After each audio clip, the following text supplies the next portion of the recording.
Welcome, everybody, to another edition of the C3 Friday Free for All, the show for Panthers fans by Panthers fans. If you would like to be a part of the show that we are doing here tonight and be a part of this Carolina Panthers discussion, well, damn it, you may do just that. Jump in via the link I've posted to the YouTube and Facebook chat. Join via StreamYard and be a part of this Panthers discussion. It is called a free for all for a reason, because it is literally free for anyone and everyone to talk ball. You already know the boys I'm starting the show with. No ball. First up, we got my man Pimp Jones in the building, aka Michael Wydrick. Michael, what's up, dude? How you living, brother? What's up, Cody? What's up, Pickle? What's up, everybody in the chat? I'm ready to talk some Panthers football today. And just to let everybody know, today is my sister's birthday. So I'll be on the free for all on her birthday. So otherwise, keep pounding. Happy birthday to Michael's sister. Shout out her name. What's her name, Michael? Cassandra Scott, or as known as Cassie Scott. Shout out to Cassie Scott. Happy birthday, Cassandra. Special C3 happy birthday. Next up, my brother from another mother, Panther Pickle, back in the building from the Blue and Black Attack podcast. What's up, brother? What's up, Cody? Pop that little screen I shared with us up here for real quick. I want y'all to see Jake the Snake said he would be here after he gets done grilling his steaks. Oh, Y'all, look at that shit. Come on, man. That's At a least he big can ass share steak. that shit. That's some Wagyu steaks, man. They got some marbling on them things. Yes, and let you tell you on his bread and we in the wrong house. Yeah, so Yo, Jake, come bring them steaks by, Bubba. Yeah, look at that. You know what? You know who else is grilling right now, man? Who's that? Everybody that has to be outside because it's like 95 degrees. It's hotter than Satan's basement, Pickle. I don't know what to tell you. It's hotter. It's hotter than Hades out here. It is. Hotter than Hades. It is. And I'm supposed to be out mowing grass. No. Nah, let's have it for you for all instead. My lawnmower got a headlight on it. I'll mow tomorrow tonight about midnight. Wait till it cools off a little bit. Just off the Well, everybody, hit that like, hit that subscribe, yeah, hit that free. notification bell for every single time the C3 Panthers podcast goes live. Gentlemen, we have news that broke earlier this morning. My man, the most versatile offensive lineman you have ever seen in your entire life, Brady Christiansen, back on the Carolina Panthers. I love this move. Anyone who's been following this podcast for any length of time knows I have been a super fan of Brady Christiansen. I always felt that he should have been given an opportunity to play left tackle full time. That didn't come, but I digress, because this man since then has basically played every single position on the offensive line for the Carolina Panthers. He's played left guard, center, right guard. He's played a little bit of right tackle. He is the ultimate Swiss Army knife of an offensive lineman. Earlier this year, I said that I didn't love the depth for the Carolina Panthers on offensive line. Just the presence of Brady on this team makes me feel much, much better. To Pickle and to Michael, whoever wants it, jump on it. How do you feel about the return of Brady Christiansen, and what role do you think he is best suited to play for the Carolina Panthers in 2026? I'll go first on this. Go ahead, on this. You know what? I'm actually glad that we actually got him back, to be honest with you, because I feel like he should deserve more opportunities on this offensive line. Now, as for my way of looking at this, it depends on who gets injured during the regular season because I feel like if any of our starting offensive linemen does get injured when it comes to that, I feel like they should call on Brady Christiansen at any of those positions. And it's like you said, Cody, he's played on every part of the offensive line. So like I feel like that's a good feeling for us to have. That backup plan for us to have on this offensive line, and I feel like I just want to see him ball out on this offensive line, if I'm being honest, because like if he gets the opportunities that he has, I feel like we could have a good front, but that just depends on the situation that we're in with our offensive line, depending on the injuries that we're going to deal with, if not at all, which I hope that we don't have to go through that. But if it comes to that, hey, call on Brady Christiansen to get the job done. Yeah, I mean, they say it right here that the 29-year-old Christensen has started games at all 5 positions for the Panthers. And Pickle, I mean, obviously, I want to hear your opinion of Christensen, but how do we feel about the depth of this offensive line now? You have a Kim McQuarrie set to come back at some point. You now have Rasheed Walker, who is ostensibly in the left tackle position battle with our first round pick, Monroe Freeling. You have Sam Hecht at center. Now all of a sudden we have, I think, some decent depth on offensive line. And if our offense is going to be good this year, it's going to be because we have a dependable offensive line and guys that can step up when necessary. How do you feel about the move, and how do you feel about our depth? You're muted, Pickle. Of course I am. There we go. I like the move quite a bit. And, I look at the offensive line, and you got, well, in a hypothetical world right now, I'll just skip Kim because I'm Aquano, because I believe he'll go on PUP first start with. You got Walker, and you got Damian Lewis, Brady Christensen, Luke Fortner, Sam Heck, Robert Hunt, Chancellor Savala, Taylor Moton, and Monroe Freeling. And you want to throw in Forsythe, you can, but that's 10 offensive linemen. The one thing I like about Brady is he's flexible. If he can stay healthy, he allows you the flexibility of going into the season and using I just say Monroe Freely as your swing tackle, and you don't have to carry Stone Forsythe on the active roster because Brady's there. And yes, Brady's an interior guy, but Brady's also can play outside. So if one of your tackles gets banged up early on, Sam can start, or you can put Brady out there to start. You got Brady to swing. If Robert Hunt goes down, you're kind of covered. I'm not a fan of Chandler Savala. I really think Chandler Savala is going to go the route of Charles Smith-Wade and be released in final cuts, but who knows? We do have a great problem we're having right now, providing everyone stays healthy. And our biggest enemy right now is health, is the health bug, and staying ahead of it. Yeah, I mean, you're not wrong. Dude, it's just interesting to see, I know opinions vary sometimes. Let me change my microphone. Nobody even told me I wasn't on my studio mic. But I do feel much better about the depth. Brady Christiansen has been on this team literally since he was drafted. Mm-hmm. This is going to be 6th year in Carolina. Like, he is the ultimate depth piece, but he is a Panther.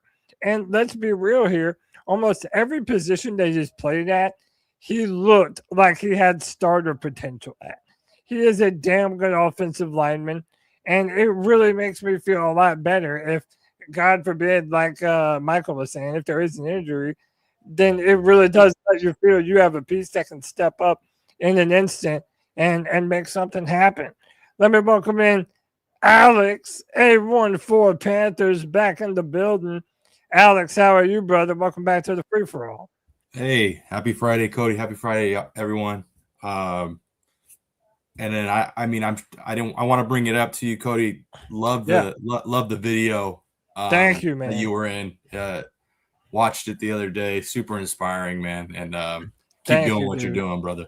Appreciate you, man. Yeah, thank you to Facebook Films, David and Sarah. They were incredible. If y'all haven't seen that, if y'all don't know what I'm talking about, I had a documentary filmed on me around the time of last year's Fan Fest. It's on the channel right now, so go and check that out. I'm pretty proud of it, man. They really did a great job. But Alex, Brady Christiansen signing back with the team. Let's be real. This seemed like only a matter of time. They were already putting out articles about him being cleared to come back and play. And it just seemed like it was only a matter of time until this signing happened. How do you feel about this? And how do you feel about the depth on our offensive line moving forward? Yeah, no, I mean this is a good signing by Carolina. I know he's been pretty injury prone, but he's someone that like could play all positions like on the line. So it's someone that you could just move around and plug and play. And I think it just adds more depth to the offensive line, and that's kind of what we need, especially with a couple rookies that we have in place, and then just we haven't really been healthy on the O line, especially last year. So it's good. We just need the depth. So it's a good signing, and he knows our offense. Yeah, he knows our offense maybe better than Monroe Freeling, even, who's a left tackle that we just drafted. Shout out to Nirvash. He said we have multiple O-line injuries every year, too. It's a very good move. That's a good point, too. Robert Hunt, he's been – I hate to put the term injury prone onto Robert Hunt. The dude is a monster every time he's out there on the field. He does have some injuries, and we have had a bunch of different injuries on this offensive line, and it does make you feel better that you have a guy that is so deeply entangled into this system, because he knows what to do. He knows the coverages, he knows the protections. The dude is as we mentioned earlier, he's been a Panther since the moment he was drafted. So it makes you feel good that going forward that Bryce and these running backs have a little bit of leeway in the protection that is Brady Christiansen. I'm happy for it. Where do we think that Brady Christiansen is best suited on this offensive line? Right. So obviously you don't wish an injury on anyone, but where do we think that he is best? Like, is there a chance that he jumps Sam Hecht? So if Luke Fortner is the center for the Carolina Panthers to start the season, is there a chance that Brady Christiansen is a little more ready to go at the center position than Sam Hecht is, our 5th-round draft pick? I wouldn't think so. Honestly, I believe Brady starts. No, let me rephrase that. He doesn't start. I believe he's lines up as your number 3 guard, the first guard off the bench. I mean, he has experience at center, but I really think unless Luke Fortner or Sam Heck look real bad or just outright get hurt or fail, I think he's I would call him your 3rd string center. I don't think Okay. he's your now. If you're talking about a game day activations on week 1 or week 2, you're going back into that who starts at center first and who can be afford to be inactive if they needed him to be. If Sam Hepp looks better than Fortner and Freely looks better than Walker, do you start 2 rookies on your offensive line week 1? I mean, that's the question it involves. It kind of goes in detail a little bit to me. But I mean, I like I said, I don't trust Chandler Savali at all. And it's really going to look, I mean, Brady's still coming off an injury anyway. So it really stands with how good he looks, how good Robert Hunt and Damian Lewis look. Yeah. And I have no question about those guys. Yeah. Right. He does provide excellent depth. And depth is something we need. This provides you those. What am I looking for? I made a little video today. If you're talking about, you line up an extra offensive lineman on the line of scrimmage, Yeah. who do you pick, Freely or Brady Christiansen? Honestly, I'm going to pick Brady Christiansen because he's got the experience to do that. Yeah, maybe early on to start. Right. I also, however, my head coach brain, obviously I'm not. If I was, I would want to have every opportunity to put Monroe Freeling out there on the field, especially if we do end up going with Rasheed Walker or over Monroe. I'm a big fan of getting the young guys as many reps as possible. But to what you're saying, it's like Brady has been here forever. So he has such an intense... I got a question, Cody. Yeah, go ahead. Okay, this is to Pickle. And if you guys want to chime in on this question, go right ahead. Yeah. But okay, so if what Pickle is saying is that if we do get rid of Zavala, and that's a big if, do we even keep Sadiq Charles on the offensive line, or do we just put Brady Christiansen over at that guard position if it's any possible way of looking at it that way? I mean, how many offensive line you said we were carrying right now, Pickle? We're at 10. Is it 10? No, we're not. We're at total. We I have just mean right now. I mean, obviously, 10, we have to 15, wait until 16. the. We have 17 offensive linemen currently on the roster. 17? 17. Jeez. Yeah, it won't be we've that got a many. full- It won't Yeah, be we've that got many. first string, second string, third strings, and 2 extra. I mean, right now we have a bunch of names, but we'll probably carry Right. 9 or 10, maybe. Yeah. Well, I would imagine.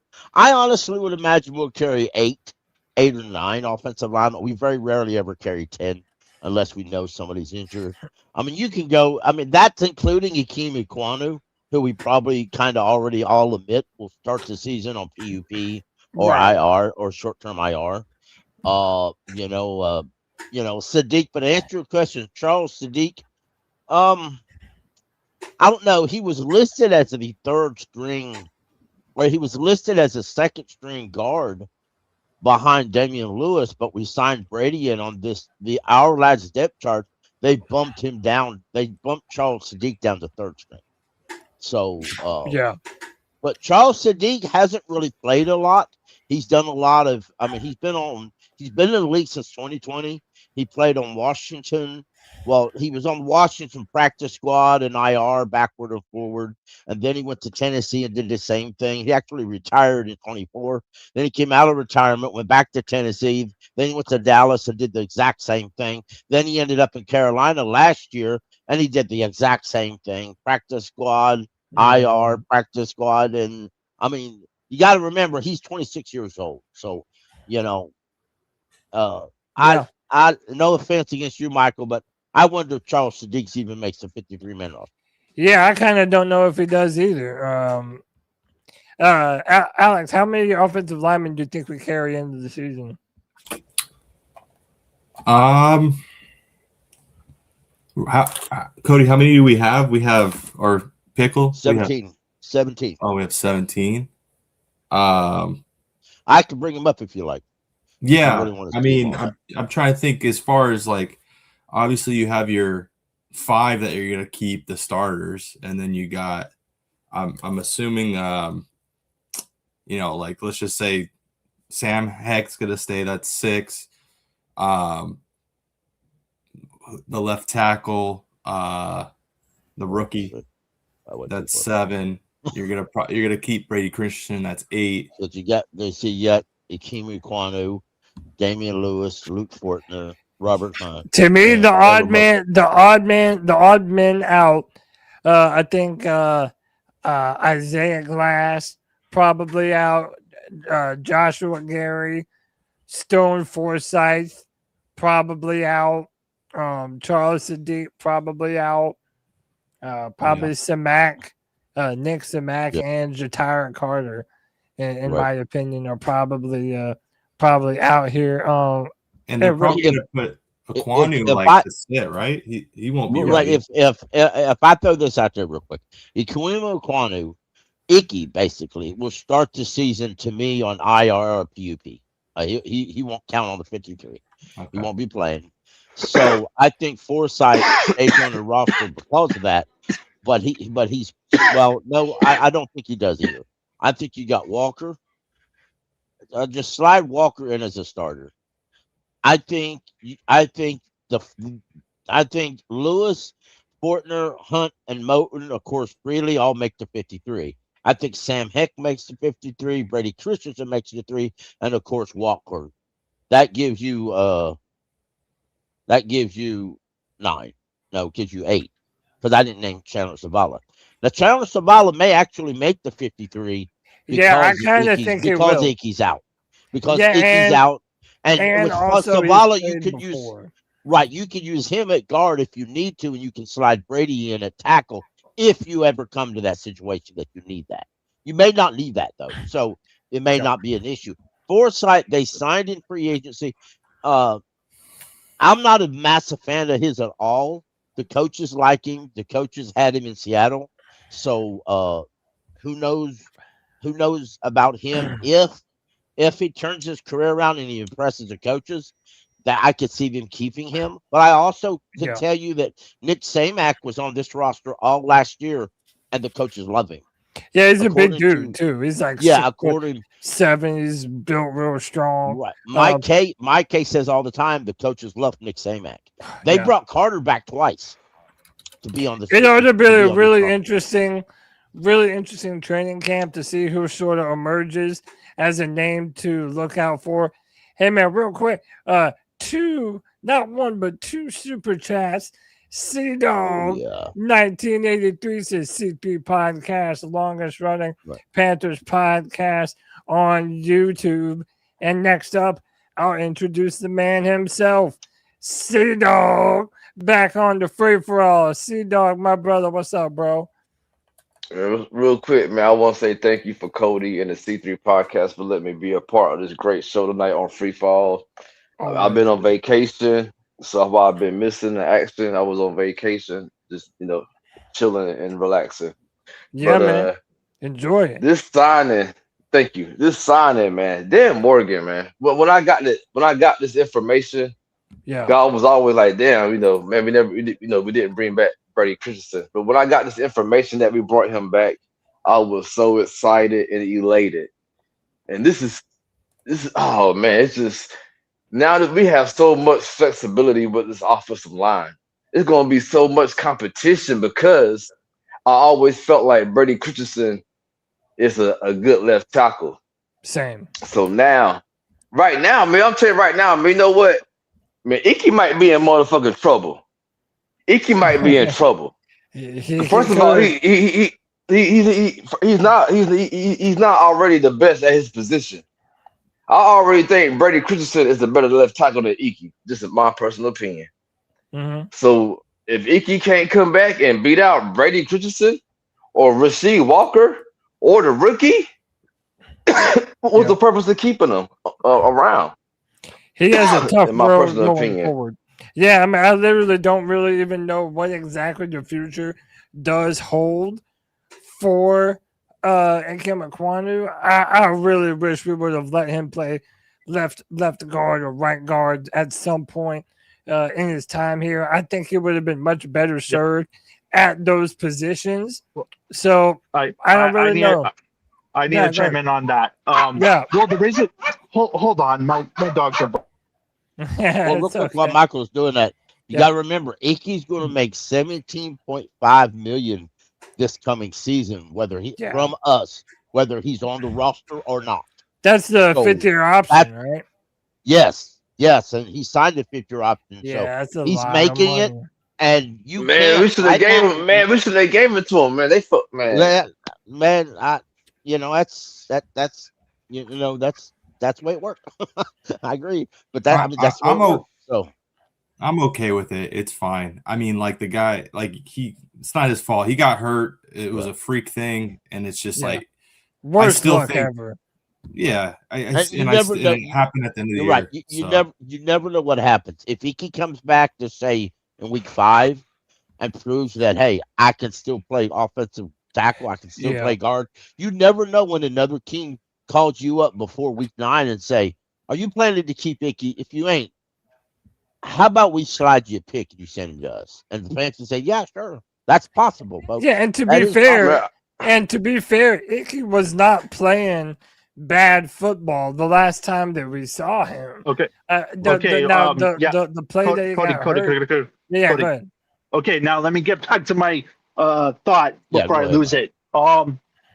Okay, so to me, I feel like Icky, the reason why Icky wasn't okay, I think Icky needs to work on his pass protection skills because that's what he wasn't good at. That's why I feel like he just needs to work on that. But like Pickle said, like he needs to, or he's going to be on the PUP list, which okay, like that's cool and all. And like C-Dog just got done mentioning, like if he doesn't beat out any of our offensive tackles, he's in big trouble, and more so he's going to be out of the job. Yeah. No, I mean, listen, there's a lot of stiff competition on this offensive line now, man. And, we didn't bring Jake Curran back? We didn't bring who? Jake Curran? No, we did not. Okay. He is we did. Damn, I like him. I did too. I did too. Actually, I liked him better than I liked him better than I like some folks on the roster. He played one. I don't. I'll take him over Icky right now. I'll take him over Icky right now. God damn it! Hey man, let me welcome in this man who was making them Wagyu looking steaks over there. My man Jake the Snake. We showed everybody, my brother. Yeah, man, them steaks looking good. What's up, y'all? It ain't Wagyu though. I can't afford that shit. I don't know if anybody can afford that right now, but yeah, I'm definitely getting my eat on right now. But going back to the Jake Cohan topic, dude, I liked him. I really did. But I mean, the thing about it is he had a great game, and I don't know who it was on our coaching staff, but they said I don't like that. I don't like that he had a good game because after that game, they literally put him on the bench and you didn't see nothing from him again. Right. You're right. He had a really good game and he must have PO'd somebody because he played one great game and he didn't get an opportunity to start. He didn't get an opportunity to play. And they slid Chandler Zavala and all these other useless. I mean, nobody's going to convince me Jake Cohan is better than any of the third or fourth strings we have on this roster. Yeah. Any.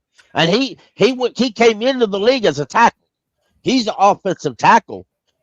He's not really a guard, but we needed help at guard, so he tried to guard. So he's like 6'6", man. Yeah. Hell yeah. He signed with Arizona. Jake. And before we go forward, Jake, what did you make of us bringing back Brady Christiansen? What do you think about Brady being back, and what do you how do you feel about this depth on the offensive line now going into 2026? I think he was our final missing piece. I'm so glad that they signed him. I mean, we really did have a glaring hole at guard depth. I mean, even though Brady Christiansen can play anywhere on the offensive line, I mean, he is the one guy I can truly say if there's anybody in that room besides Freeling could probably Monroe Freeling, who we just drafted, he could probably do it too. But it'd be we have evidence. We have center. Yeah, we have evidence that Brady Christiansen can play absolutely. Every position. Yeah, man has done it. And I'm not saying that Brady Christian is an all-star, all-pro type player, but he can literally play any of the position at a good to like better than average, player wise. I mean, he's just good, man. That makes him a star in my book. Makes him a star in my book. But we really needed to sign him because we did have a glaring hole at guard depth. We had nobody. Right, Cody. Jake Cohan was signed off our practice squad October the 1st of last year. And because we put him on our practice squad, he was signed off our practice squad by the Cardinals, and the Cardinals re-signed him. Point the finger at you. If anybody asks, just say you want to. I'm not saying that shit. You don't have a choice. I mean, I don't really feel too strongly one way or another about the Jake Cohan guy. I liked him, but I also like the Samat guy. And I think that he's another player that these coaches really like. And I think that right now we're in a good position. You know, what I had said was last Oh no, year. he's a free agent. I'm sorry, he did not resign. Go ahead, Oh, sir. He is a free Curhan? agent. Yeah, he's a free agent. Oh, okay. Yeah, I mean, listen, I feel a lot better about our depth than I did, you know, even a couple months ago. I think right now we're looking good. You know, I had said that our offensive line is better this year, but I like the depth that we had last year when we had Austin Corbett, Brady Christiansen, and what was your boy that went up to Detroit Pickle? Cade Mays. Cade Mays. Yeah, Cade Mays. Cade Mays. You know, having all of those three guys on the roster to be able to step in a pinch, that was real good to have. But now, you know, earlier in the year, I felt, well, we don't necessarily have that kind of rotation waiting in the wings. But now that you did bring back Christensen, you have Luke Fortner, you have Sam Hecht. I'm definitely feeling a lot better Right. now than I was. And I'm not a big fan of Luke Fortner, but everybody else is. So I'm kind of going to stay over in my corner with my mouth shut. He's a journeyman. He's been around everywhere. Yeah, Right. To me, he's sort of a stopgap until Sam Hecht can take that job. No, go ahead, C-Dog. no, Just hopefully week one. my bad. I just want to my personal opinion, Sam Heck should be starting day one. Yeah, I would That's just love my that, personal man. opinion. He was the You best know, center in all the draft. I would love that. he did. I mean, he should beat out that journeyman. That's just my personal opinion. I Yeah. got Sam Heck beating Yeah, out the journeyman. especially when he had 0 penalties against any team that he played in college. So that's a Yes. plus. Dude, that's discipline right there, He's man. smart. Yes, he is. Yes, Smart, incredible. disciplined player like a Luke Kuechly at center. But hey, man, listen, we're talking about Brady Christensen, but really, the reason that he was signed was tied to this move.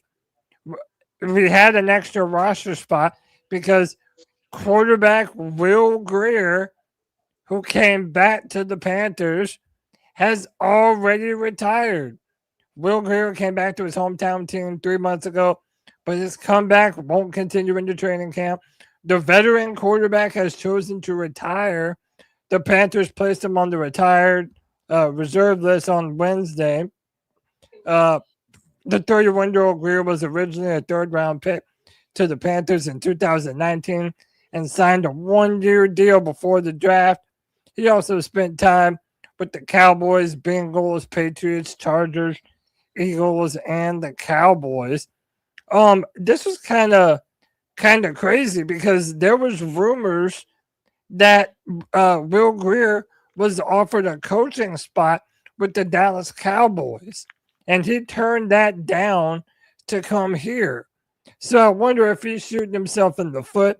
It even has me wondering if Dan Morgan went to him and said, hey, you can either retire or we're going to cut you, because maybe they felt like they needed to make room for Brady Christensen. Yeah, go ahead. I was gonna say let's keep it a buck. I think he was gonna get cut regardless. I really That's do. what I think. When it was going down to like the 53-man, get down to your 53-man roster, so to speak, I definitely think that he was gonna get cut, man. I always had that feeling. And I mean, him retiring right now, I think he is going to try to get a coaching opportunity somewhere, maybe with the Cowboys if they still have that job opening. But I mean, good luck to him. Yeah. You're muted, Pickle. if I had a nickel for every time Panther Pickle was muted, I'd have $1 million. I think. You're right. Oh, by the way, before you go, shout out to Panther Gal. Yeah, she said her husband's battling shingles. I wouldn't wish that on no one. My mama has that too. Prayers up, Panther Gal, for your husband. Prayers up to you, Panther Gal. Yeah, I feel, and I said it right after we signed him, that Will Grier wasn't here for the long term period. Yeah. I believe Dan Morgan had a list of quarterbacks that he had his eyes on and he wanted to get them in the UDFA. Now, I would have drafted some of these quarterbacks in the later rounds. I would have did it last year. We didn't. I said it this year. We didn't. Shout out to Diesel Skills said that we would get one as a UDFA. We did. I think that they like what they saw from Haynes King in OTAs. You add that with the fact that Brady Christian was healthy, and they needed a roster spot. It made too much sense. I don't think Will Grier was going to be here through all of training camp anyway. But here's my question, Cody: in a couple weeks, the Hall of Fame game goes. Yep. Are you Yeah, going to we're see less Kenny than Pickett? we're Is less Haynes than a King- month away. Hey, you going to see all Haynes King or Kenny Pickett and Haynes King? Dude, I love that though, because don't we love an opportunity to be able to get Haynes King way Right. more reps? Like, I love this, man. I I do. think that I don't know to what extent this is actually feasible, but I would love it if we were able to take advantage of some of the athleticism that Haynes King does have. The dude can run. I've seen a lot of people sort of jokingly say that maybe he's our own Taysom Hill. I don't know if that's a possibility, but if we could figure out a way to get him the ball and see about him becoming like a real potential viable backup quarterback for the Panthers, I would love that, man. I'm all for putting more money on Haynes King and betting on him rather than trying to retread Will Grier, who I was never a fan of, man. Listen, I thought about Will Grier what you thought about Chandler Zavala Pickle. I just couldn't give a damn, and I didn't feel that he was long for this team anyway. I understand that entirely. I I would love to just see Haynes King just take over it in I'm not talking about just one good preseason game. I want Right. him to have multiple preseason games where he just shows up, just takes over the game, and he takes that number 2 spot. Actually takes Kenny Pickett's spot. I would love that. I mean, it's an uphill battle. It's an uphill battle. I'm not saying it's gonna be easy for him, but I'd love to see it. Me too. Yeah, I almost see Kenny Pickett, man. Haynes Yeah, King should right. be the backup. Then that way we could run some read option right. Yeah. in the Yeah, red no, I zone would love area. that, You know, man. you can just open up the playbook more. Izzik, who's going to be calling plays this year. We can just be more dynamic in play calling, which I don't mind. Just more weapons on the Same. field and everything. Same. I love the versatility when you do have a mobile quarterback under center. It just provides you so many more opportunities to be able to call designed runs and the read option, as y'all mentioned, especially if you put them under center. Like, nobody falls for the read action from shotgun. No one does. Like, whenever they try to do that with Bryce, it's like, come on, dude. No, everyone knows that they're handing the ball. Cody, Yeah. I got a question for the panel. Yeah. Okay, with us keeping 3 quarterbacks on the roster for now, my question to everybody is this: do we see us carrying 3 quarterbacks into the regular season, or do we keep 2 like we did last season? I keep don't. 2. That's a good question. I think we keep 2, and Haynes King goes to the practice squad. But if Haynes King shows out strong enough in the Hall of Fame game, and everybody misses football, and he shows a lot of good quality calls and throws in regular season, he will not clear waivers once you cut him. Somebody will pick him up. Maybe I it's do more not believe he'll clear beneficial. waivers. Maybe we should run with 3. I mean, that's a question that the coaches have to wonder and ponder about. Yeah. So Go ahead, now I said the same thing when we cut Jalen Coker, and I was wrong about that. He actually made it through waivers. But like I said on my pod, boys, and Jake, you know this, somewhere, some way, Dan Moore is going to try that, and it's going to bite him in the ass. I think it's going to come down to really how many safeties does everyone want to carry over? How many offensive Yeah. linemen do we keep? How many wide receivers do we keep? Like those three position groups, I think it's ultimately going to decide how many quarterbacks we ended up keeping Well, because you got right. that Nick one that Scott might extra not make the team. that extra Well, you quarterback also got to spot. talk You about got to running take back. you got to take You it from got a do you different keep 3 position. running backs or 4? Yeah.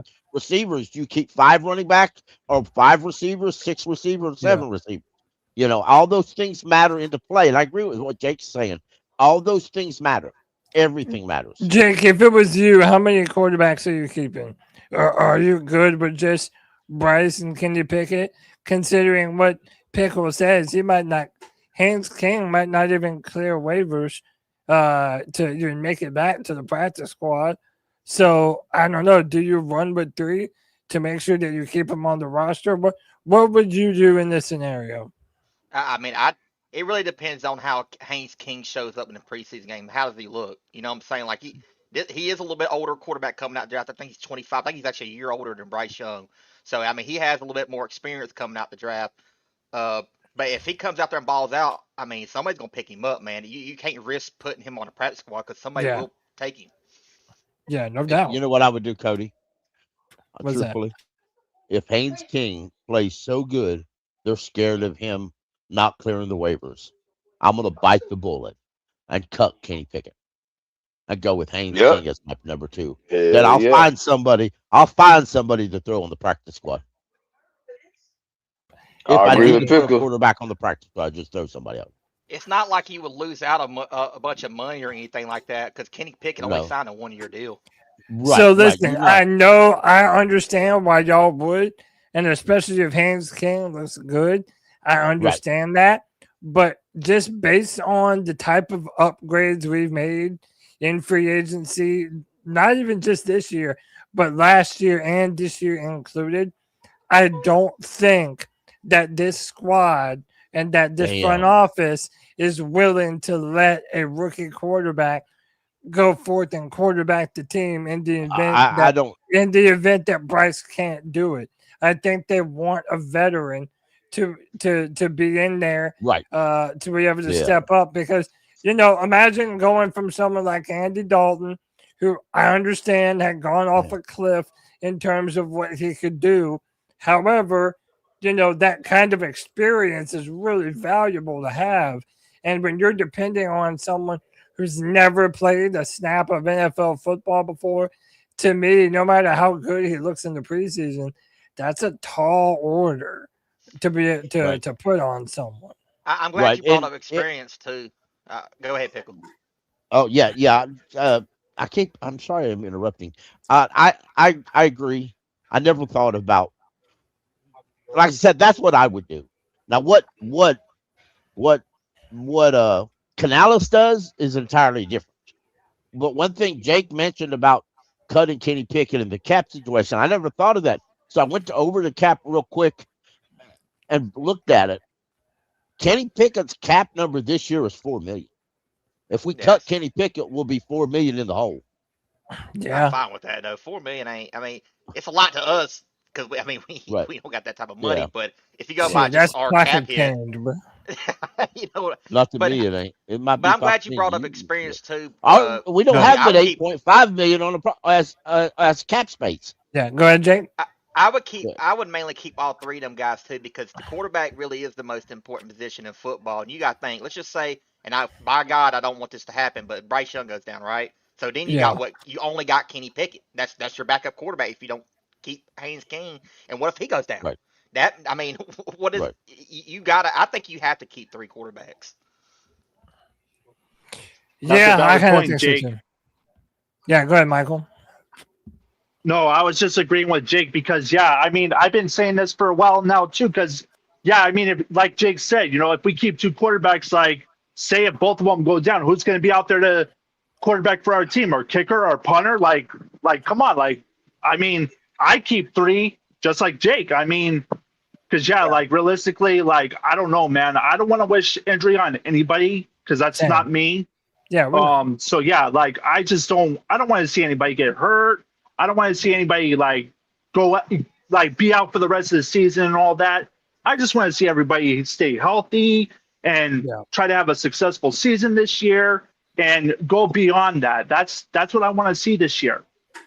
And those are three guys that we've had throughout the offseason that knows the system now. You got to think if all three of those or two of those guys go down and we don't have Haynes King no more, that means we have to sign somebody off the street, so to speak, and he has to come in, learn the playbook. Some quarterbacks don't just instantly pick up somebody else's playbook, so I mean you got to worry about that as well. I tell you what, if Bryce goes down, and then you have if your first throws down and your second goes down, I'm making a phone call. Somebody getting fired, yo. I mean, offensive line coach, assistant offensive line, water boy, somebody getting fired. I mean, and look, man, look, I know it's kind of the popular thing to like hate on Kenny Pickett and shit, but I think you could do a lot worse for a backup quarterback. Oh yeah, I don't think he's that bad. You I think he does. Yeah, get Andy Dalton. That's a lot worse. Yeah, I said that. I mean, people was arguing like when we signed Kenny Pickett, like, oh, his hands are small, he's trash. But I'm over here like I saw Andy Dalton trip over his own feet. I'm signing small hands Kenny Pickett over Andy Dalton any day of the week, especially right now. He got them gloves to offset the small hands anyway. He'd be all right. Hey, Cody. Yeah.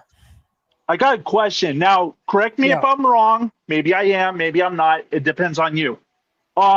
When Kenny Pickett was coming out in the draft, did he say he was a Panthers fan or no? Was I hearing that wrong? Well, I don't know that he was a Panthers fan, but I remember that Matt Rule, who was the Panthers head coach at the time, had scouted him when he was at, I believe it was Temple, when he was the head coach at Temple, and he was one of the main guys that was recruiting Kenny Pickett. So then people were drawing the connection. You know, maybe Kenny Pickett would be a Matt Rule guy, and then that just never came to fruition. Kenny Pickett went to Pitt, then he was drafted by the Pittsburgh Steelers, and then he sort of bounced around ever since then. He's had some okay moments. He hasn't been absolutely dog shit. He's had some bad games, no doubt. But, you know, like I said earlier, if we're talking about a backup quarterback that has experience and can make some plays, decent arm talent, he can move, I think that you can do a lot worse than Kenny Pickett. But I am happy that him and Haynes King are no longer having to give reps to Will Grier. And, you know, he'll be able to, you know, Haynes King will be able to flourish and we'll be able to sort of see what he's capable of.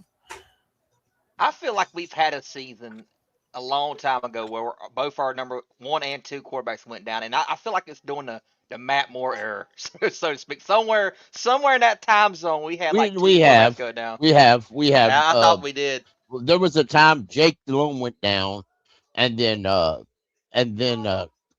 David Carr went in. And David Carr was beat up and massacred in Houston. He came to Carolina because Carolina was hyped to have the best offensive line and the healthiest offensive line.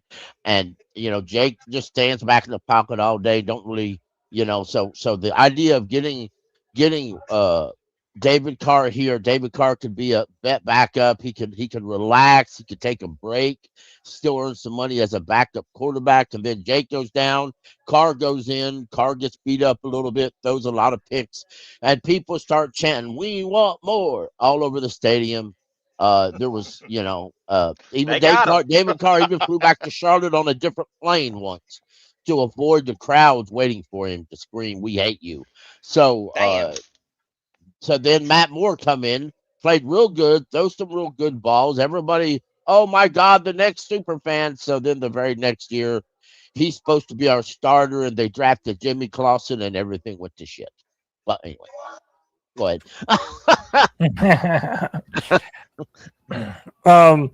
So look, I'm gonna open up the next topic, and then I'll introduce somebody. But let's go to this, and I know you guys have been following this, but I feel like it's a good time to bring it up. So this happened the other day. A guy by the name of JLC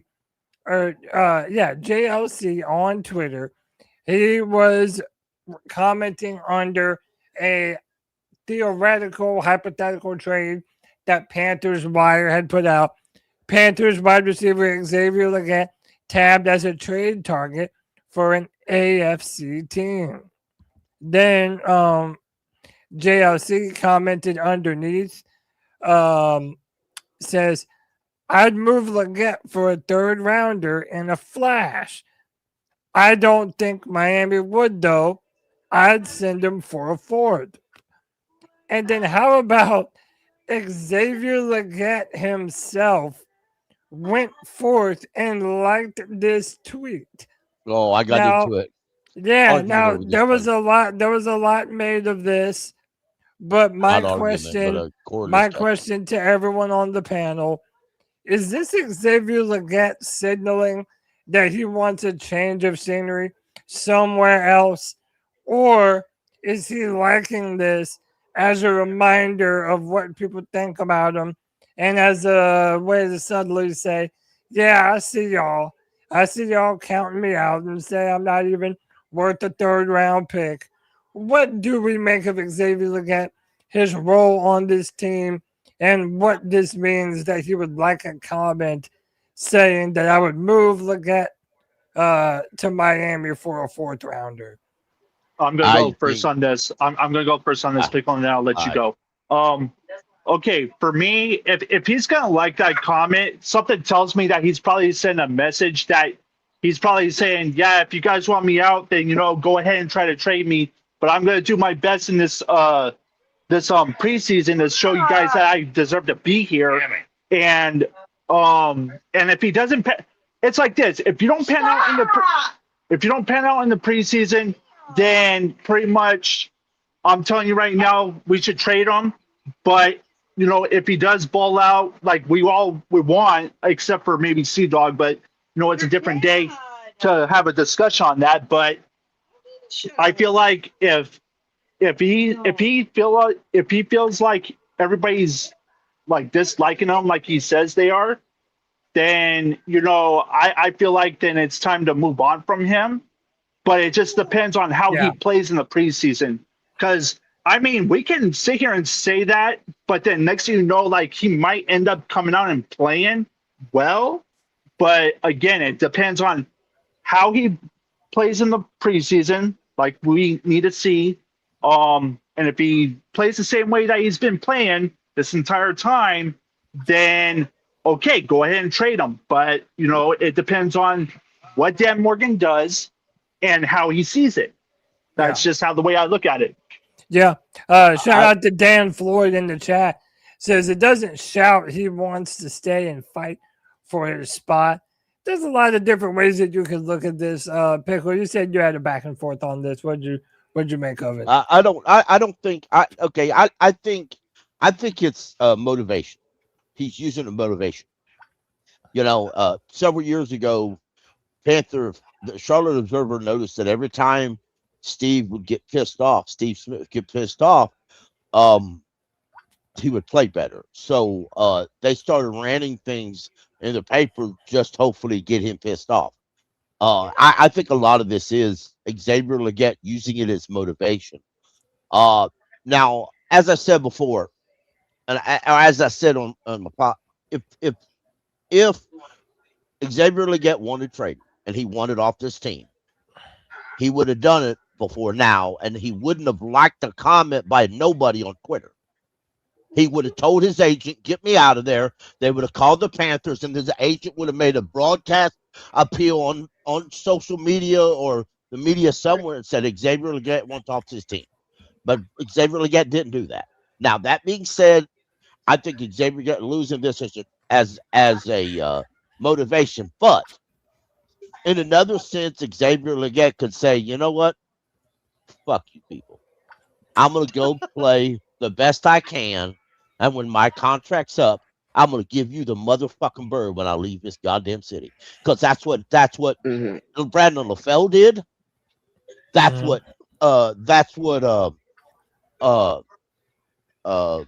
Devin Funches did. Steve Smith. Steve Smith was here for a long time. Steve Smith got cut because he tried to play old. And then Okay. the only reason why he played good for Baltimore is to piss off Carolina. So, but there's a He lot of left the same fans, reason Julius and Peppers left. it's not um Jeremy Chin left this organization with this finger in the upward position, the middle finger in the upward position, faced at Carolina. I'm gonna be real. I don't blame this him. talent. Exactly. I don't either. There's a lot of these talented people. They don't come in hot on fire and spit fire vinegar like these fans want.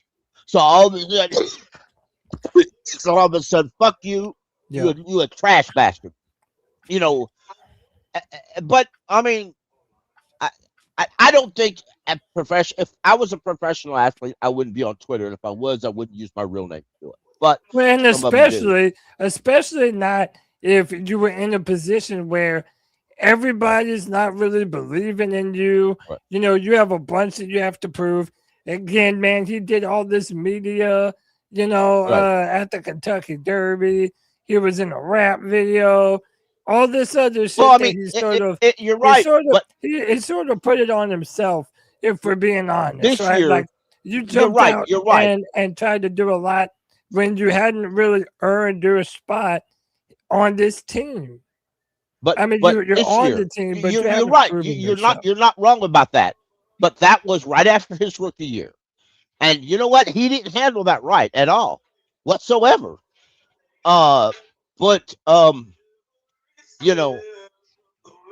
He learned monkey see, monkey do. He learned, and he hasn't done that stuff since his rookie years. Since after his rookie season, he did all that. He hasn't done it since.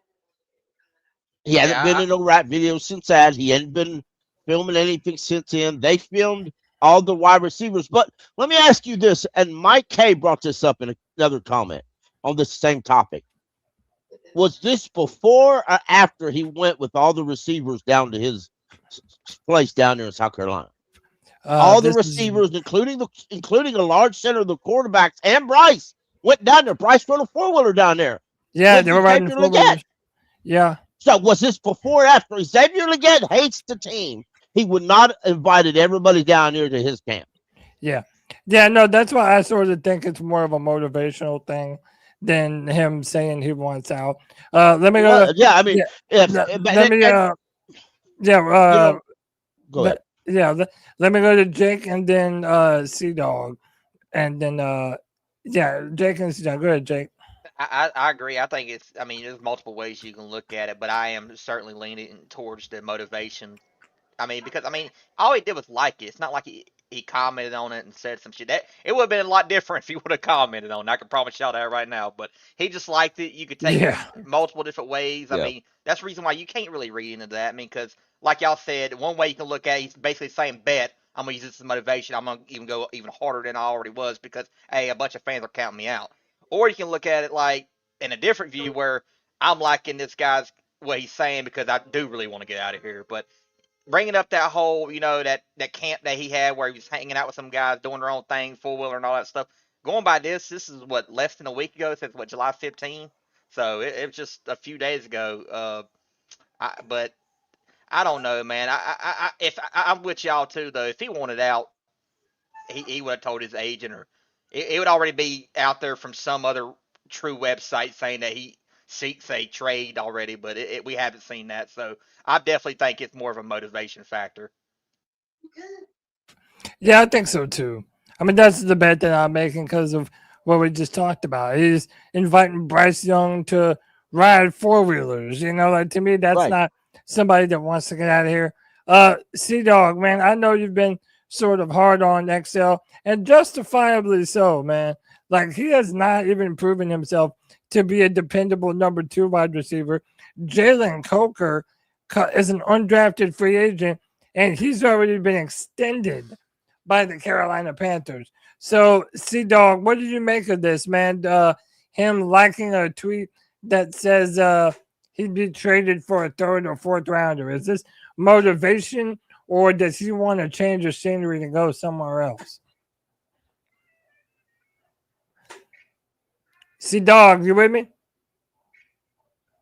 Sido. Yep, he busy. That's all right. We'll come back. He come back a little bit. Because Cody, if I look at this situation, I mean, and a lot of people say, well, Coker's signing made it clear XL's out. Oh, not necessarily. Not necessarily. If Dave Canales wants to run a lot of wide spread wide receiver looks, you're going to need at least 3 high quality starters and a couple really good talent and backups, and real quick, I think Xavier Legette could really make himself a home here, simply by using, I mean, if he can, okay, he's not the number 2, yeah, but I think if he comes out and puts a fight, for that number 3 job, who knows what happens after that. You got to remember, Dan Morgan's not ready to just dump him. Dan Morgan traded up to get an extra 5th round pick to use on Xavier Legette, whether people like it or not. And I think all Dan's looking for is a little fire. And if Xavier Legette comes out and shows that fire, then good luck to John Mechie and Jimmy Horn Jr. to even make the roster. Yeah, I'm gonna say right now. I'm gonna say this right now, and I'll just end it with this: if he does ball out, for this season, more so, if he balls out, pretty much, I'm gonna say this right now. He's going to be looking at all the fans that were doubting him and saying, "Ha ha! I have the last laugh. How do you like me now?" Good. And that's what I want. I want Xavier. Listen, I love nothing more than when fans get to be so pretentious and they just write off a player like they're used up, they're trash, and then they give all this grace to another player and they just don't keep the same energy for everyone else. To me, I would love nothing more if Xavier Legette can vindicate this coaching staff, can vindicate Dave Canales. Remember, I got the opportunity to speak with Dave Canales in person, and he told me himself that Xavier Legette was looking like the best wide receiver at training camp, full stop. So I think that they still believe in him, and I feel like this Panther fandom, they might not believe in Xavier Legette, but damn it, they might have provided him the fire necessary to have a little bit more of a chip on his shoulder to come out, be aggressive, and get the job done. He's lost 10 pounds. Like, the dude is clearly motivated. Cody, you know what XL's done? And you know me, I don't like to use this term, but I'm going to. Xavier Legette is collecting receipts. Yeah, I think so. He's collecting receipts. I think so. And when he comes out and he shines out and he balls out and he pushes, and listen, Coker, the best I can tell Coker, don't struggle. Don't walk out there with the hiccup. You'll lose your fucking job. T-Mac, don't you walk out there and do a sophomore slump. Your ass might not never come back up. Yeah. So, and if Xavier Legette shines out, I'm going to be standing there with a smile on my face come contract terms that he flips everybody the bird and says, "Nobody. I want to go somewhere where they got real live football fans." I can't blame you on that one. I'm just glad we got this wide receiver room built to the point where we're actually arguing about who's going to be wide receiver 3. Because, I mean, in the past, we didn't have that type of questions. We already knew who it was because we didn't have nobody. Right. It had to be this guy or that guy. Right. And I love Braswell, and I still think Braswell is the best number 3 on this whole roster. But anyway, that's just my personal opinion, and I'll just leave it at that. So, yeah, you're right. I don't deny that a bit. So no, I listen. I'm not mad at that. But especially if I would that, right. If it can be that speedster. Yeah, I love fire. I would love it, and I think you do too. I think all of us do. We would love for this coaching staff and general manager to literally be struggling come cut day to who to cut. You say, well, we know we're going to keep McMillan and Coker and Braswell's a draft pick, but Xavier Legette looked great. Jimmy Horn looked like a new person. John Mitchell looked like the guy that Bryce fell in love with in Alabama. What the hell? Who starts? And we would absolutely love that if that happened. That, Yeah. hopefully it does happen.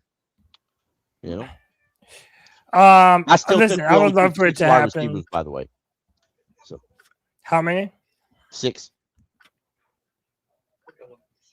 Yeah. I think we mean, keep T-Mac, so much of this. Mitchie. Hey, shout out to R. Lee. He says Bryce needs to target XL more. T-Mac is not his only option. I agree with this. I've also been saying this. I do not believe that throughout this is his third year. I don't believe that XL and Bryce Young have a great connection on field. The chemistry's I just just- ain't there. There's no chemistry. I think that's why the hanging out is occurring. Well, I let me think ask that's you why the this. hanging out. I think the hanging out. I think being together on the practice field a lot more. Even on your day off. Like right now, Cody, I listen to a lot of XM radio, and I heard last week, not this week, last week, JJ Jansen, our long snapper, did a lot of XM radio shows. He just does. He's a host. He's not a guest. He's a host on XM radio in his part-time business on XM radio. I'm pretty sure when he retires, he'll go full-time into radio. But anyway, I said all that to say this. He said it makes, and he was talking to another veteran player, and he said a current active player. He said, I love it. Just got back from practice. You had about 30 to 40 players on the field practicing. He said, it's bad when they're on the field practicing, there's no coaches and there's no trainers there, and they walk up and say, JJ, come over and play quarterback. We need another quarterback. And I go over to the guy, said, well, which of your quarterbacks did not show up? And he said, let me just say the oldest one in the bunch didn't show up, and it wasn't me. Yeah. Hey, man, real quick, let me welcome back to the podcast. Poppin' Bullets back on the show. He has a brand new show of his own. Put them paws on him here on YouTube. Pop, what's up, dude? How you living, man? Doing all right, man. How everybody, man? I'm not here for a long time, here for a short time, but I want to have fun while I'm here. But yeah, man, great conversation. Yes, sir, What's up? man. What's up, Pop? Pop, Don't know, did this reach your sphere of influence? This comment that Xavier Legette liked on Twitter. I'm not. So I might be here. I might have heard something different. I got you. So Panthers Wire put out an article. Panthers wide receiver Xavier Legette tabbed as a trade target for an AFC East team. Then someone commented underneath it and said, I'd move Legette for a third rounder in a flash. I don't think Miami would, though. I'd send him for a fourth rounder, too. And then none other than Xavier Legette went out and liked that post. So now we're asking ourselves, is this Xavier Legette, like Pickle just said, collecting receipts, getting what people think of him, trying to get a little bit of motivation? Or is Xavier Legette subtly telling everybody that he would like a change of scenery somewhere else? Pop, what do you make of this, man? Well, I mean, it could be both. It could be, I'm tired of y'all talking shit about me. I've only been here 2 years. I can't help where I got picked at. I can't help that, you know what I'm saying? I'm still I'm trying to get better. Y'all giving up on me so quickly. I'm from the Carolinas, and I mean, there's so many people have just turned him to the worst of the worst. I mean, people are on him worse than any other wide receiver I've seen that we drafted ever, Yeah. outside of Mingo. Yeah, it is pretty. And then he also could be saying, you know what? I like it because y'all got me on my I got y'all on my mind. I mean, what Yeah. up? How much more can he say? You know what I'm saying? So you Yeah. like it's like, hey, whatever, you trolling, cool, haha, whatever. So it could be from different perspectives. It might be, like I said, it could be all of it. I mean, hey, Yeah. And like we mentioned earlier, too, man, he was going out riding four wheelers with Bryce Young. Like, to me, that's not the actions of someone that doesn't want to be here. I think he's more interested in proving fans wrong. And I hope he Right. does, man. I'm pulling for Buddy. Right. But he needs a better chemistry with Bryce Young because Xavier Legette and Bryce Young have negative chemistry, bro. It's like when Xavier Legette runs the correct route, Bryce throws him a dirt ball, duck, yeah. or when Xavier Legette or when Bryce puts the ball on the money, Xavier Legette is either dropping the ball or running out of bounds. It's like So they can't seem to get on the same page, and I think that's part of the reason why we don't view Xavier Legette as better than he is. That's a very fair assessment. That's a fair it assessment. is, it is, and I think the Yeah. other problem that we're not throwing in there is that we're not throwing in Canales. Canales got to be held to the fire as well because Right. you didn't draft him to do some of the dumb stuff that you're using him to do. Like Can you y'all explain, can y'all Pop? Can you explain more though? Because some people may not understand. Like, and they will ask a so stupid question saying, "Hey, well, T Mac and Coca have a success chemistry. Why don't XL have chemistry?" Can you explain that, please? well so to go to the very beginning, I'm gonna try to get through it quick. XL is not a polished wide receiver. Yes, y'all heard me say it. He had 1 year production. He's a late bloomer. Uh, um, he hasn't always been a wide receiver. He's just a football player. Okay. They said that in their presser when they got him that it was gonna take him a long time to develop. Now, Right. if none of us sat there and listened to it or watched it, like we just forgot that they said that it was gonna take him a long time. And then to get thrusted out there, it's their fault he got picked in the first round. It's not him.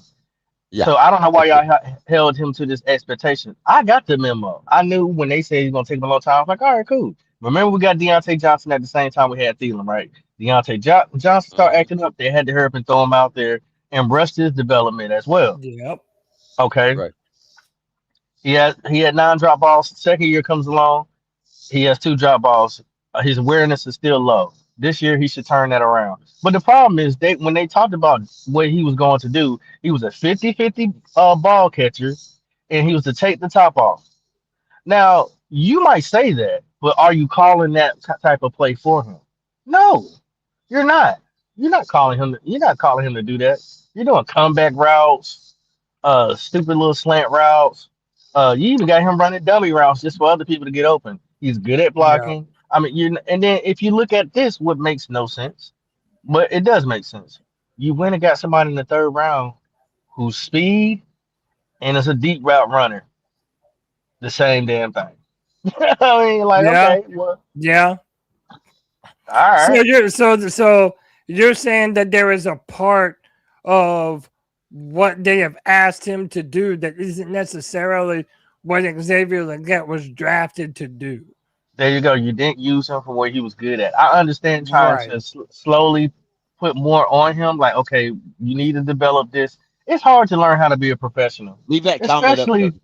especially coming from where he came from. Nobody from Mullins has ever made it to the NFL. No real guidance with his family, both parents dead. You know what I mean? Like, it's hard to be an NFL player. It doesn't matter Yeah. what you are. And I'm not trying to pour it on heavy on anybody, but I mean, he needed some guidance. Finally got with some right people to tell him to lose some weight. He took advantage of it. He finally invited Bryce to come to where he lives and get some of the praise and love and see where I came from. And, anytime I would bring you to my home, it's like bringing your girlfriend home to meet your mom for the first time. We better have a connection after that because I brought you home. Yeah. Yeah, you're right. Yeah. See, but Oh, my thing is yeah. this. By the way, let me introduce Chooks. Chooks, welcome back to the free for all, bro. What's up, man? What's up, Yeah, Chief? how you doing? And it seems to me like I feel like me and Papa be like the opposite. He don't like Bryce. Oh, I don't like Excel. I Me and like Chooks it. are always opposite. We are always opposite, Chooks. You're always opposite. I like We're Excel. yin and That's the yang. best part of. I like That's the Excel. best podcast. When David Newton, because I lost my dad. Everyone knows that I lost my dad last year. When David Newton talked about Sorry his to hear that, man. I didn't know that. Sorry to hear that. Oh yeah, no. I think somebody you was on the show. I feel you, bro. I've been there. Jake. I've been there. Jake. Yeah, you was there. Jake was there. Yeah, I was there too. Yeah. So that was I was David Newton. David Newton was talking about his parents, and I was told, yes, David Newton needs to be fired because why would you not know this information about these players and be sensitive? And he handles himself like a professional. I have never said anything bad, personal about it, but he does need, it's a business. He does need to step up. He does need in a situation to polish himself. And to be honest with you, it's a business, a fourth rounder, a third round. If we get offered in fourth rounder and a third round, taking it so fast, look, I would take that so fast. So It's would the you NFL. take It's a that? business. Would you? Well, hold on, Tooks. Would you take that, not knowing that what you have in Chris Brazzell? Do you feel that confident about Brazzell, or is that more of, we still have David Moore on the team? They just signed John Mechie, who has prior experience with Bryce Young. What is that? Like, do you just feel like there's nothing left in that well to tap for Xavier Legette? Why would you be so reticent to move on from it? A couple reasons. To be honest with you, I'm not the GM, but Dan Morgan is. Dan Morgan paid Coker. I would have wanted to see one. Yes, he did. Because Pickle said it last year, and I keep receipts and I keep them on my mind. Pickle said, "Why is everyone going crazy about Coker? He's not healthy. He's fat in football shape. Fat." That's what I said. I don't deny And that then a bit. he said that, and I was like, "What is Pickle talking about? He's just on the juice, whatever." But he was not healthy. Coker was not healthy. Then he has this great playoff game. Then he has 1 year left. I'm like, okay, playoff game. But he had that. I'm sorry. Go ahead. I'm sorry. He has it's okay. It's okay. He has that playoff game, and then Dan Morgan gives him the money. So when he gives him the money, Cody, the NFL's a business. If T-Mac keeps on playing like this, you have to pay T-Mac. You already pay Poker. What's the money for XL this down the fifth year? As Pickle says, you can only play 5-6 receivers on game day, right? You can't pay three. You can't pay three, Pop, and you agree with that. You can't pay three. You only pay two. Well, this is the thing. Let's put some context to it. So Coker was in a different situation because of his draft status, which was undrafted. Right. And yes, this deal is not a. It's what he got is getting ready to not. say it. You're right. It's not really a number two type of money. No. Matter of fact, if you look up comparative stats of what number twos get, is anywhere to 45 to 55 catches, which is where he's at, to 650 to 800 yards. He's not that either. So he's actually below what average number two. I'm not even talking about elite number two, average number two. He's not even getting 450 yards. So I understand how they paid him. It's not a bad contract, whatever. That's fine. He's a number two here in Carolina, is what I'm trying to tell people. He's a number two here. He's not a number two anywhere else because the stats don't show it. He's a number three. Yes. So it's really saying you have the potential to be a number two, and we got you for a good deal, whatever. I don't really care about 1, 2, 3, 4, 5. What I do care about is my coach calling the right plays for us to be explosive, and can he put all our wide receivers in the right position to win? And what I also care about is my wide receiver going to make sure that he uses all his weapons instead of forcing the ball to only one person just because they're the number one. I want, just like I want a running back by committee, I want wide receivers by committee too. Right. Pop, in the history of football, you know that doesn't work. Sam Darnold to JSN, that doesn't work. Like they don't have a number two, but it does work. It does work. Look at T. Higgins and Chase. Jamar Chase. Yeah, Jamar Chase. It does work. Look at the Cowboys. You said they got between And, 4 receivers or 2 receivers. a lot of it, Canales owned up to it, and people don't want to talk about it. Canales got up and said, that's why he I'm gave turning up over play calling Yeah. because I messed up. It's on me, he said, and he didn't go into pure details. But if you read between the lines, Panther Growl brought up a while ago the truth.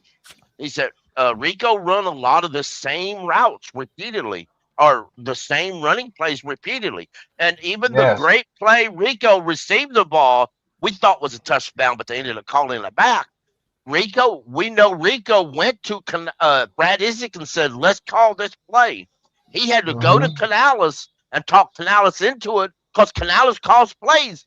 But if the players have direct contact with Brad Isaac should have called the plays. Yeah. Let me let Jake in. Jake was wanting to get in here too. Go ahead, Jake. Well, I was just going to say, since we brought up a little bit of stats too, with when it came to Coker, you know what stat that he does have that's really good, and it's the best stat to have at the wide receiver position. No drops. Not have no drops. He is the only wide receiver in our room that has no drops in 2 years. He has not dropped a pass. That's great. Just have no drops and keep being available.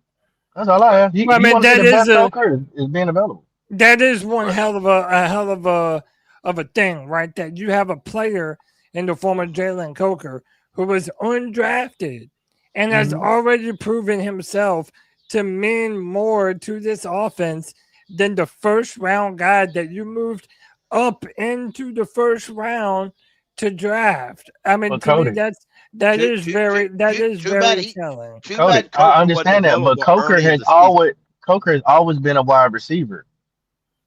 That's not Legette's pass. He's been on the bench. He only played wide receiver 1 year. He's been on the bench for 4 years sitting at South Carolina. So he hasn't developed like Coker. He doesn't have the experience. It's like he's in college now. Like that's weird to say, but it's like he's in college now. But I don't think, and Pop's point, I do agree with Pop. I don't think Coker's going to get any better. I don't either. I think he's going to be smarter. I think because he's smarter, but he's maxed out at what he can be better. Coker's not going to surprise anybody anymore, y'all. He's going to start getting some really good corners. Now I did a video on this. He's going to start getting some number 1 or 2 corners. But and listen, now every other team, right? That's a good point. We'll see how good he handles every other team that's going to be preparing for the Panthers. They know that we signed Jalen Coker for a reason. Also, the game that he had in the playoffs against the Rams, they see that not only is he a viable option for Carolina, but Bryce Young trusts Coker enough to put the ball somewhere in his vicinity, and they feel like he's going to come down with the ball. And this is why, this is XL's best chances to see this season. The coverage is going to be on T-Mac. I really want him to ball out this year. Coker. I do too. And I want all our wide receivers, man. Pop, even little Hemi Horn, man. Right. Hold on, before y'all go forward, man. Let me. I'm a little bit nervous because I've never seen this bro before, but we're gonna give him a shot and introduce him. We got Shock on the free for all. Shock, what's up, bro? We're Shock. Yeah, I know him. It is fair to compare them. Yo, Cody. This Lock's man, bro. This was Shock. This Lock's man. What's up, man? What's up, bro? Hey, turn your TV down just a little bit for me, bro. It's there's a lot of background noise. Okay. What's up? Yeah, I mean, I got them came on the show one day, and I'm like, "Hey, wait, Cold Dog, yeah, I thought you retired." They were like, "Shit, he took a little break." I was like, "Damn, I ain't see you in a while." Yeah, man. Yeah. You know I'm back. I couldn't stay gone too long, brother. You know, too much Panther football to talk about, man. So, what are your expectations? Yeah, I know, man, dude. I'm pumped. I'm ready for it, bro. But what do you make about Xavier Legette liking a tweet talking about him being traded? Is he looking to go somewhere else, or is he looking to provide a little bit of motivation for people saying that he ain't worth shit? I think it's gonna be more motivation, man. I just don't believe XL want to go out like that. You know what I mean? He might want to be traded, but I don't think there's enough interested teams that's willing to give the Panthers anything meaningful to trade him. So at this point, you might as well keep him. And I think he'll come in the season with, fire up under him. And I think, I can't say he'll be better than Coker, but I feel like he won't make the same mistakes, and I feel like, yeah, I mean, he should be better. I mean, I believe he should be better. I can't really give a prediction, but I mean, you know, uh, I think he'll be okay this year. I think he'll be good this year. Yeah. Yeah, no, I mean, listen, I'm pulling for him. I think most people are pulling for him. Nobody just wants, Xavier Legette. I don't know about that. It's almost like Bryce and XL are in the same situation that I think with the fan club. It's either people that's far left and far right. The same thing with XL, far left, far right. That's just what it is. I mean, a lot of people, and this may sound wrong, but maybe I should say this. A lot of fans, they need to grow up in their fandom, and I'm just gonna leave it at that. That might not have been a nice. Let me before I change topic, Michael wanted to ask a question. Go ahead, Mike. Okay, this is a question to you guys right now. Okay, let's say Coker, just doesn't pan out. He somehow gets injured and all this other stuff that, we don't want to happen and all that. After this season's done and over with, do we start to question the contract that he was given if it comes to that situation, or do we just let it be and just roll with it? We're talking about John Coker right now, right? Yes. Mm-hmm. I'll say this right quick, and people might think I'm crazy when I say this, but if Jalen Coker stays healthy this whole year, he's getting 1,000 yards, especially if we throw the ball as much as I think we're going to. I think he gets 1,000 yards this year. And that right there, and him just staying healthy, being on the field, getting over 1,000 yards, however many touchdowns or whatever, that right there is going to allude to the reason why he got this contract. And I don't think that contract really isn't bad. I mean, you could argue that he's a wide receiver 3, not a wide receiver 2. Even if he was a wide receiver 3, I still don't think that's a bad contract for a number 2, number 3 wide receiver. It's not. That's why contract is his contract resembles a first round pick more than a high dollar contract to me. I mean, and there's nothing wrong with that. There's nothing wrong with that. I don't want people thinking that I don't like Coker. I like Coker. I even got a whole line. I said, do a line. It's Coker time. I mean, I like the guy. I'm the king of underdogs, bro. I love an underdog story. I like Coker just as well. I like Coker. I hate trying to turn them against each other. And that's what it seems like it always is. Oh, Coker's better than XL. I don't care. Guess what? I want all 5 of our guys to be good. Do you know how much more dangerous we would be? The schemes you can come up with. I mean, that's how I think about it. But hey, I get kind of in a pinch talking about it. Yeah. Right. So there's 2 more topics I want to talk about today before we get on out of here and call it a free for all. So we're gonna play a little game, right? Instead of our normal Bryce Young conversation, is he good? Is he a bust? Whatever. We're gonna do something a little bit different. Who you today. rather? We're gonna do something a little bit different today. We're all gonna guess where Sports Illustrated has ranked Bryce Young in their list of ranking all 32 quarterbacks in the NFL. I don't know where popping chooks, man. We need to get him back on this. They dived as soon as you brought this up. I'm telling you, man. This is about to be lit too. But let me get everyone's guess, and then 28. All right, 28 for Jake Pickle. Where do you think Bryce Young is rated on the top 32? 27. List? 27. All right. Locks Main. Where do you believe Sports Illustrated 23. 23? 23. What do you think, Pat? I know some of y'all in there. Pop it in there. Yeah, everyone in the chat. Tell me where you think Bryce Young is rated on the Sports Illustrated list. Michael, where do you believe Bryce Young is rated on the list? No Googling. No cheating. I'm gonna say. I'm gonna say 25. I read this, but I really 25. can't remember where he was All right. rated. Let me all right, Pop back on here. Pop, where do you believe Sports Illustrated has Bryce Young rated in their top 32 quarterbacks? At top 32? Oh, probably 21, 22. All right, we're gonna go slow. Patrick Mahomes, Josh Allen, Matthew Stafford. All right, I'm That's seeing messed up. people in the chat. I see That's 21, messed up. He missed half 24, a year. 32, 22. Is this overall or is this by Under year? yeah, these are the top 32 quarterbacks going This into the is- NFL this year.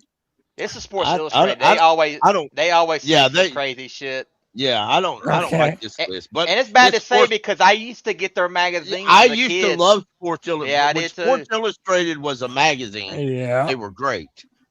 Now that they're not a magazine, they suck. Yeah, I don't and have a, I don't have a Controversial. problem. I don't have a problem with their top 10 so far. I think it's a serviceable list. But let's keep it going. We're at number 12, Jared Goff. Jaden Daniels. This is He missed definitely half not the off damn of last year. year. This is overall. Oh, this is fucked up. You put me Baker Mayfield's 15. That's a crock of shit. and And, they- by the way, and- this will be mark my list. You call right. Put your receipts out. This will be Baker Mayfield's last year in Tampa. Mark that. Oh, shit. Oh, I He wants agree. a contract. They have Jalen Hurts at 14. Yeah, Baker 'cause Mayfield at 15. Bryce Young got a stronger arm than Jalen Hurts got. No, you Brock- don't. I don't think. Brock Purdy, number 16. Sam, Now, Whoa. our top I'm gonna be real. I'm gonna be real. Sam Darnold at how can the 17 Panthers? is a little bit disrespectful How- to me, bro. How can I the would- Panthers have in the top 17 of this list? Two of them guys were on our team a couple years ago. Isn't that Well, wild, Pickle? Well, because all right. Well, Baker is he plays then he- better when he has a chip on his shoulder, and Sam Darnold had the most turnovers out of any quarterback last year.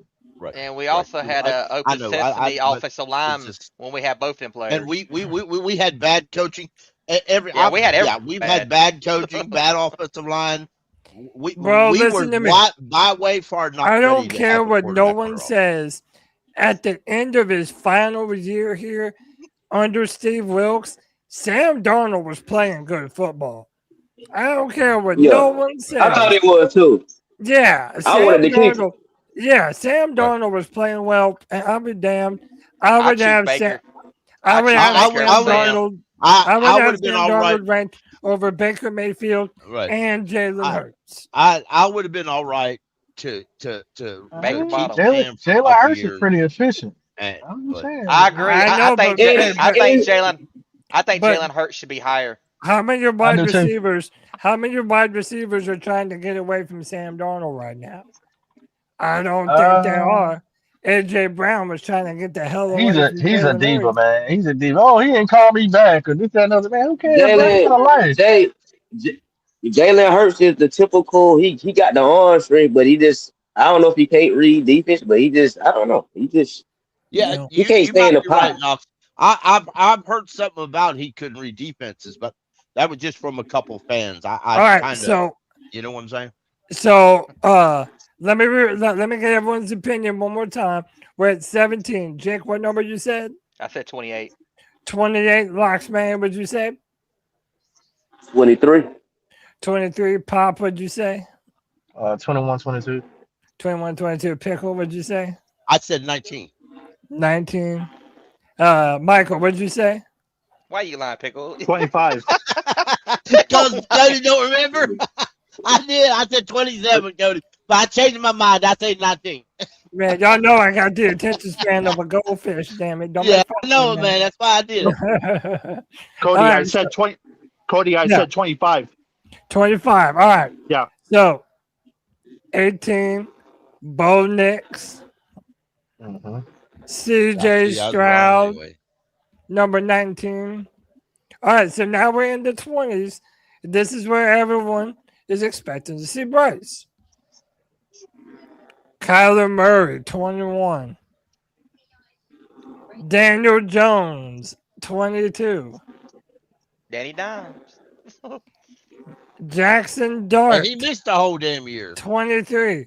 Bro, Tyler Shuck, Yeah, that's what I say. This list. 24. I don't like SIs to list this. I think Yeah, Why? this don't Why? surprise me though. This don't Why? surprise No, it me. doesn't surprise me either.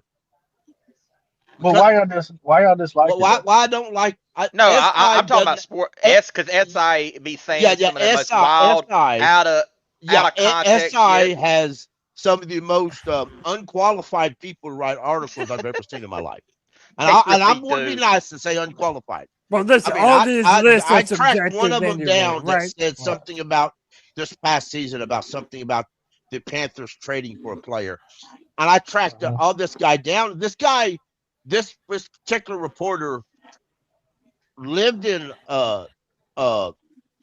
he lived in Las Vegas. He was a Raiders fan, but he worked for the Seahawks. But he was doing the SI article about what teams should do. And his comment was the Panthers should trade for a real quarterback. And I mean, the whole concept was, okay, why? You know, and I couldn't understand it. So I Yeah, saw his comment, David, but and it was like, what do you are we okay, sure that's 90% of these that's guys, not who wrote this article right here? it may be, you might be, It it might probably is the be. same. It's the But same one. I hit the guy up on Twitter and attacked him. I don't deny that. He said, "What are you attacking me for?" Because you dumb son of a bitch wrote the article. I want a real reason. I don't want a reason because you feel butt fucked because your team sucks. Damn. I want He a probably real reason. He's So, probably the all right, same look, one. Me. look, He just blocked me. So, Yeah, Jake, it's probably the same one I got into. so he wasn't Idiot. 21. We passed that. Tyler Shuck, rated number I'm 24 gonna find out who wrote after this. his rookie season. Don't spoil it. Number He probably 25. This is what the Pop same. said. This is the same one. Oh my Cam god. Ward, number Man. 25 of the Tennessee Titans. All I'm telling you, right. it's the same one that's saying that we should go after Jadeveon Clowney right now again. Did y'all know Yeah. Cam Ward threw more yards than Bryce? He should be On better a- this year. with And the trashy Tennessee Titans? yeah, I know. And by the way, I don't know if y'all have seen Quarterback on Netflix yet, but Cam Ward is on it, Jaden Daniels is on it, Baker Mayfield and Joe Flacco. I love those Netflix quarterback documentaries. I think they're awesome. But Cam Ward's a cool dude, man. Like I like homie. Yeah, I remember when we started out real bad. Me and you were pounding the Cam Ward drum. I We were still like, am. I know, man. Cam Ward's a good quarterback.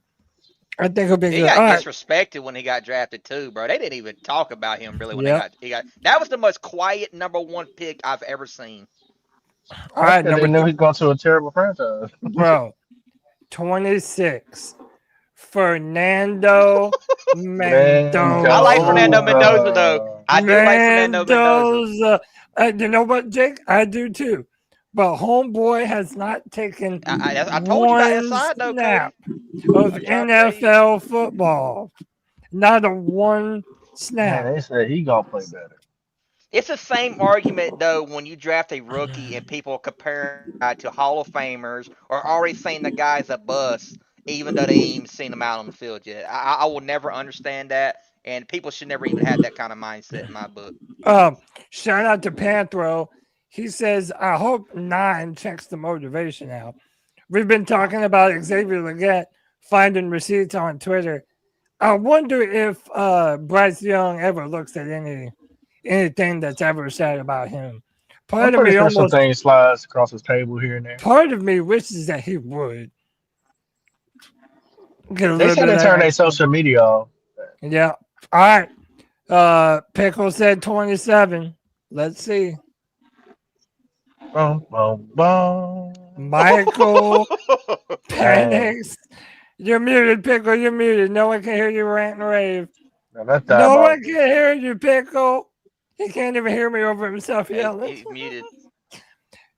Pickle, you're muted, bro. No Yeah, one can you hear better be you. like, you better be glad I'm reading. He's But not don't even a worry, I'll starter. repeat it for those in the back. When you put Penis Man in front of anybody else, you're a dumb son of a bitch.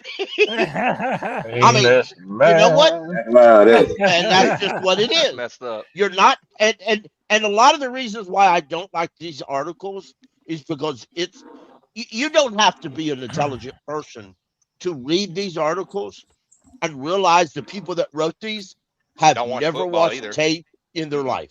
All right. If they're lucky, they'll watch a highlight reel. All right, hold on. If We're they're almost lucky. we're almost we don't Yeah. have too many more spots to go. It Buzz doesn't. has to be on It's here just trash somewhere. anyway. Shout out to Marquise says this is embarrassing. This one I said I Bryce don't. better show up this season. Yeah, Somebody I just love said 32. I mean, it Yeah, probably yeah, is. yeah. All right, we're at 27. Oh Malik my God. Willis, Wow. Miami Dolphins. No, it's a backup quarterback and he's still hot. Man, that is, I know. this is just a hate on Bryce segment. All right, number 29.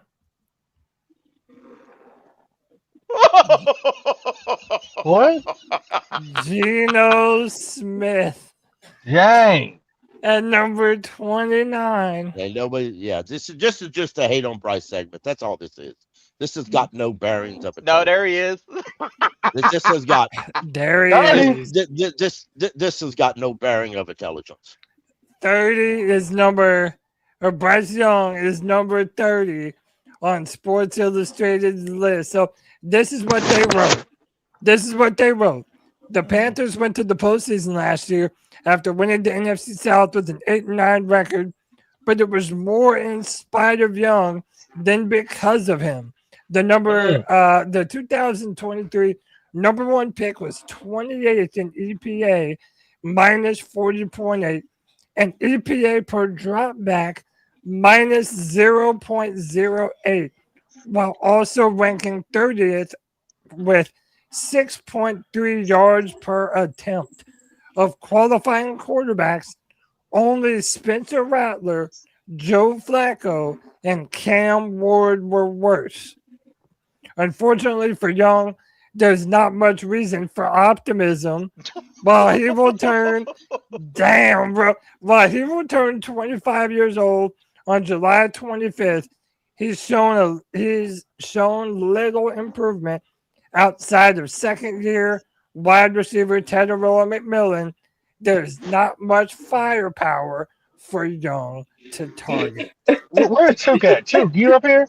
Damn, no, Chuk's ain't up here, bro. Where the hell is Chuk's when you need him, You went to bro? go take his blood pressure pills. I'm that's telling you, that's bro. comedy, man. That's comedy. That's comedy to is. hear Cody read that. To him read that. What's This is EPA why I mean? said. This is why I said. Um, I don't respect articles by Sports Illustrated. I don't This is respect the articles by Bleacher Report. And I don't. What about Yahoo? And if I don't respect the article, if I don't respect the site, I'm not going to talk about it. so, And I don't. Jake knows Pop, this. I won't. Yeah. Pop, EPA stands for expected points added. It measures how much value a single play adds to an offense's scoring outlook by calculating the change in predicted points from the start of the play to the end. And I put in the chat who wrote this. All right. So y'all want to see who they have rated worse than Bryce? Yeah. Probably Joe Montana. Right? Jacoby Brissett. Hey, lots of names. Jacoby Brissett of the Arizona Cardinals, and number 32, Shador Sanders. Damn. Hey, look, Cody, you giving people some ammo with this article. I'm telling you, man. That's what he does, man. I'm telling you, man. Hey, I'm just reporting. I'm just reporting on what's been written, Pickle. That's all I'm doing. Hey, whoever wrote this article definitely hated Alabama. And still hates Alabama. It's Matt Verdaduma or something. I'm I'm not lying. Verdun. It's in the link. It's Yeah. right there in the open chatter box. See, Bryce this my Young with the thing. Pistons Now, cornflake. we might be upset at where Bryce is ranked on here, and even though I know this is, you know what I'm saying, not people that I would want to follow when it comes to sports, but at the same time, if he played better, he might This be team not needs ranked a that little bit low. of respect. I agree, man. They You know what I'm saying? That's still just the no, bottom line. Now listen, hold on, Pickle, hold on, yeah, Pickle, hold on, Pickle. no, The two things can be true. Two things can be true. This rating is unfair. He is not the 30th ranked quarterback in the NFL. And at the same time, if you want to shut people up, you got to go out there and do it. And you have to average more than, what was it, 6.3 yards per attempt. Hey man, it's like someone said in the chat earlier. It's time for Bryce to go out there and ball the fuck out and make all these idiots look like absolute losers. Yep, That's what against time better it is. competition. That's what time it is, man. well, okay. I understand that, but my response to that would be that maybe Brad Isaac won't have the handcuffs on him to call plays, if Maybe he so. even is qualified to do that. Real Because quick, it ain't like they went out and got the best available head coach they could find. We can't It make ain't the like they excuses, went. man. It ain't like they went out and got the best weapons for Bryce at the top of the round when they did all this. I think Now, all that being said, when you drafted Bryce, you knew what you were getting. So let's stop the BS that we didn't know this. Well, not here's y'all, the deal. not y'all, not Yeah, y'all. yeah. Here's But the deal, and Pickle. I go back in history. I think. Oh, hold on, Pickle. If Bryce comes out and plays like a top 5 quarterback, they're not going to give him respect. But let me say this though. World But hold they up. didn't give Cam Newton respect, and he went to the Super Bowl. But Jake listen, Delhomme almost won the damn Super Bowl, and they This- still didn't this give is him respect. this is what the truth is now, though. Yeah. Once upon a time, those may have been very legitimate critiques of Bryce Young, and I'm not even saying that they are wrong, but I'm saying that especially after this year, nobody wants to hear that shit no more. Nobody wants to hear about weapons, about coaches.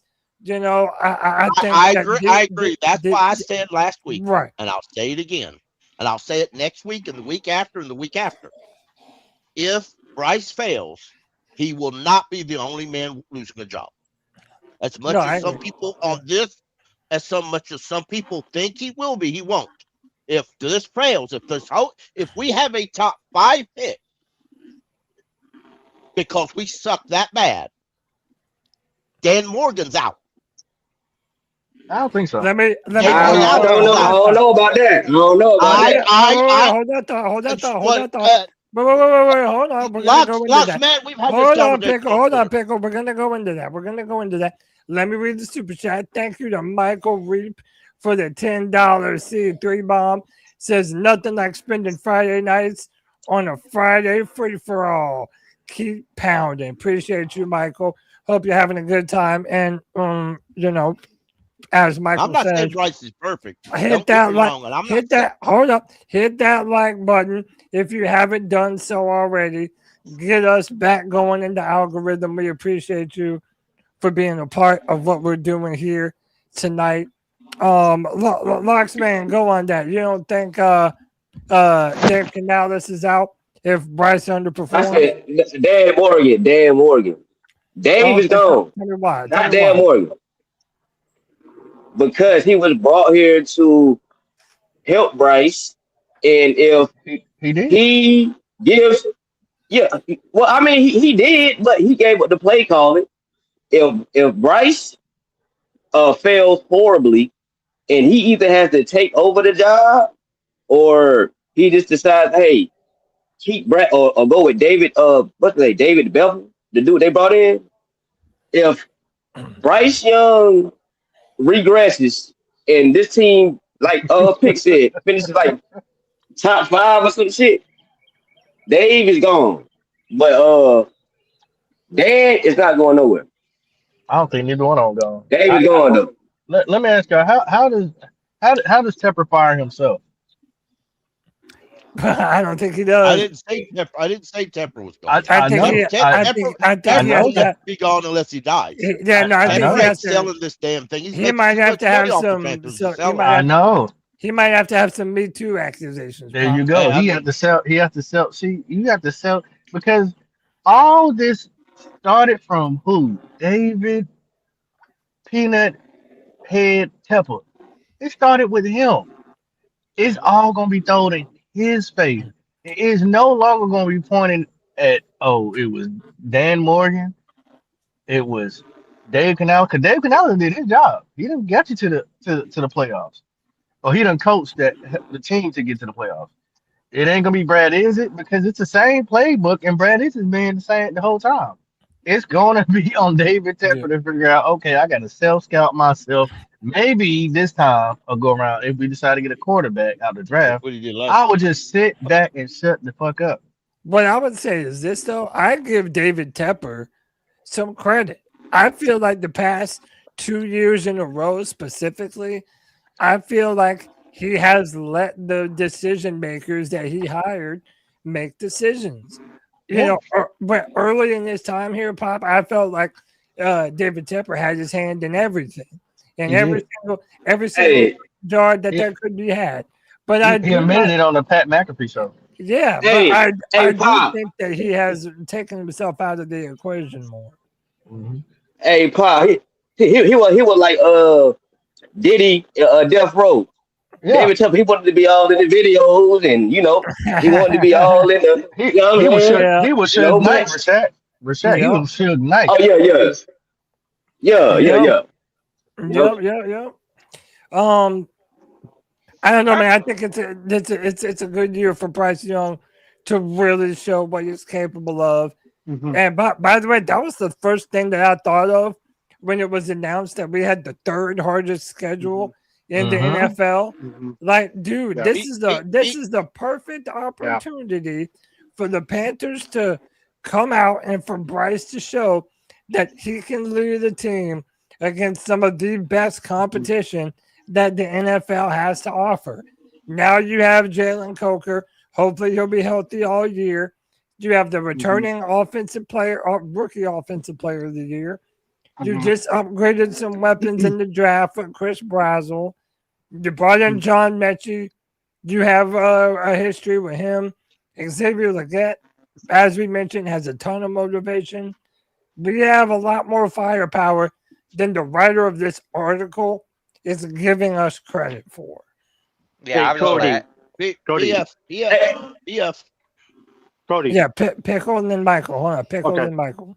BFF has their own quarterback rankings, and they rank Bryce at 20. And they said that he ranks 12th in big time throws. Uh, However, his 6.3 yards per attempt ranks 34 among 43 qualifying quarterbacks. He produces PF passing grades above 78 in 5 games while earning grades below 52 in 5 others. They talk about his consistency and how the consistency is key for Bryce. He has to be more consistent. Later in the year, he was better than the first of the year, and we've all said that. We all know that. Jalen Coker wasn't available in the first part of the season, and traditionally, Dave Canales is slow, and his offense sucks first part of the season. Just do. So I think because they don't play preseason game, they don't play their starters in preseason. But that's my opinion. Yeah. No, I mean this is But I mean, yeah, yeah. But like Jake said earlier, this is SI. This is exactly what you expect from an SI article. Their reporters are dirt cheap, and they have very to little knowledge outside the big markets. I I mean mean, I'm a big you can I was gonna say you can write anything nowadays and get it posted. I mean, I get posted. I Right. just saw a video of Tom Brady slapping the shit out of Logan Paul, so anything's possible at this point. Is that real or is that staged? Jake? I don't know if it's staged or not, but I just saw that video. Regardless, that shit's hilarious. That gotta Smacking be who? staged. Ain't no way in the Who's world. smacking who? Tom Brady Who's slapped smacking Logan who? Paul. Yeah, Tom Brady slapped Oh, Logan hell Paul. no. Nah, That shit was gotta be. staged. That shit was AI. Ain't AI, nobody some shit staged. ain't AI. nobody touching that rich man. No sir. No sir. Let me see. I'm gonna find the video. You said Jake Paul. Is that the YouTube dude? No, Tom Brady slapped Logan Paul, not Jake Paul. Oh, okay. Jake Tom Brady. Paul is Yeah. the boxer, which I guess Logan Paul thinks he is too, but Uh, he really ain't. He's a okay. WWE Well, remember he did wrestler. fight. He did fight Floyd Eh. Mayweather. Man, Yeah, I know. But I'm just saying he did though. I tell you what, shit like that has flat out turned boxing into an embarrassment. It's not real boxing Yeah, is no more it's than WWE yeah. wrestling. That's Not all real it is boxing. now. I told a guy at work today, pissed him really off. And a man I like and I follow on Twitter that's a big boxing fan that I met through rumors. I pissed him off too. And I told him, I said, all boxing is now is professional, is a cheaper version of WWF. WWE. That's all it That's is. not boxing. That's not boxing. That's all they did. That's not boxing. There's some good lightweight and featherweight fighters out there, Pickle. You really gotta look for them. But yeah, there's some I good don't ones. doubt that, my friend. I don't doubt that at all. When they I used to turn be into boxing watching into that boxing, but celebrity I haven't in stuff, many like years.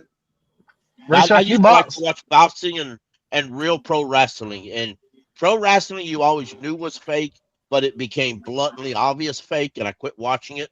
And then it became more entertainment than actual wrestling, and I stopped watching it. That's all it Boxing, is. boxing All became right, y'all want the to same see way. this? Yeah. I turned off because they're playing music, so they're sitting there arguing. Tom Brady posted this and called him a dork. Well, Tom Brady's not wrong. Keep watching. Oh, that wasn't staged. He That slapped him wasn't like staged. he I don't slapped him think like that he was was I popping a just little. Yeah, I don't think that's staged. he popped him. That's He what I'm ain't saying. I slapped don't him. He think. popped him. Yeah, that's not staged. I don't think. Hey, Rashad, you box or you used to box? nah. Why you say that? I've just heard you talk about boxing before. I was just curious. Like maybe Rashad used to box. Like yeah. I watch a little boxing. You know, I did a little street boxing, but I ain't never like did like no like amateur nothing like that. Right on. Hey, let me go back to Michael. I told Michael he was next. Go ahead, Michael. Okay, so with what we just witnessed about that whole listing of Bryce Young being at 30, this kind of reminds me of an anime that I watched known as Black Clover. Okay, and here's why I say What you that know about Black because, Clover? huh? What you know about Black Clover? You're a Black Clover fan? I said Black Clover. I know. I said, what you know about that? Yeah, Pop's an anime fan too, Michael. Yeah. Oh, okay. Well, because I watched it, Pop. I watched all of season 1. I get it. But anyways, what I was going to get at was this. Okay, there's a main character in that anime known as Asa, okay? He was doubted all of his life because he had no magic, okay? He used that to fuel his fire to prove people wrong, that he can change and make a difference for everybody. And that's what I feel like Bryce Young's going to do for us. If he can do the same thing as what Asa did in the anime, I guarantee you, we'll be looking at this and saying, dang, Bryce Young looks pretty good this year. We got our quarterback. Bryce Young is on his Shonen arc. Yeah. He's on his His anime redemption arc. Hell yeah. This man's about to go Goku on everybody. Yeah. Super Saiyajin. Hell yeah. Hell yeah. I believe he will. I believe he's going to. I'm hoping he does. I have one more thing that I wanted to bring up before we got out of here. Let me pull that up. All right, y'all check this out.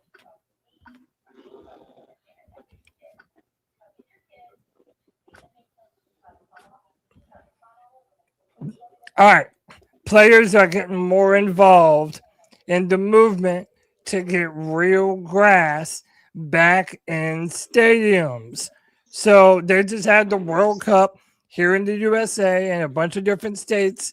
And in every single one of them, all of these NFL fields that were used to host the World Cup, in every single one of them, they put real natural grass in all of the stadiums.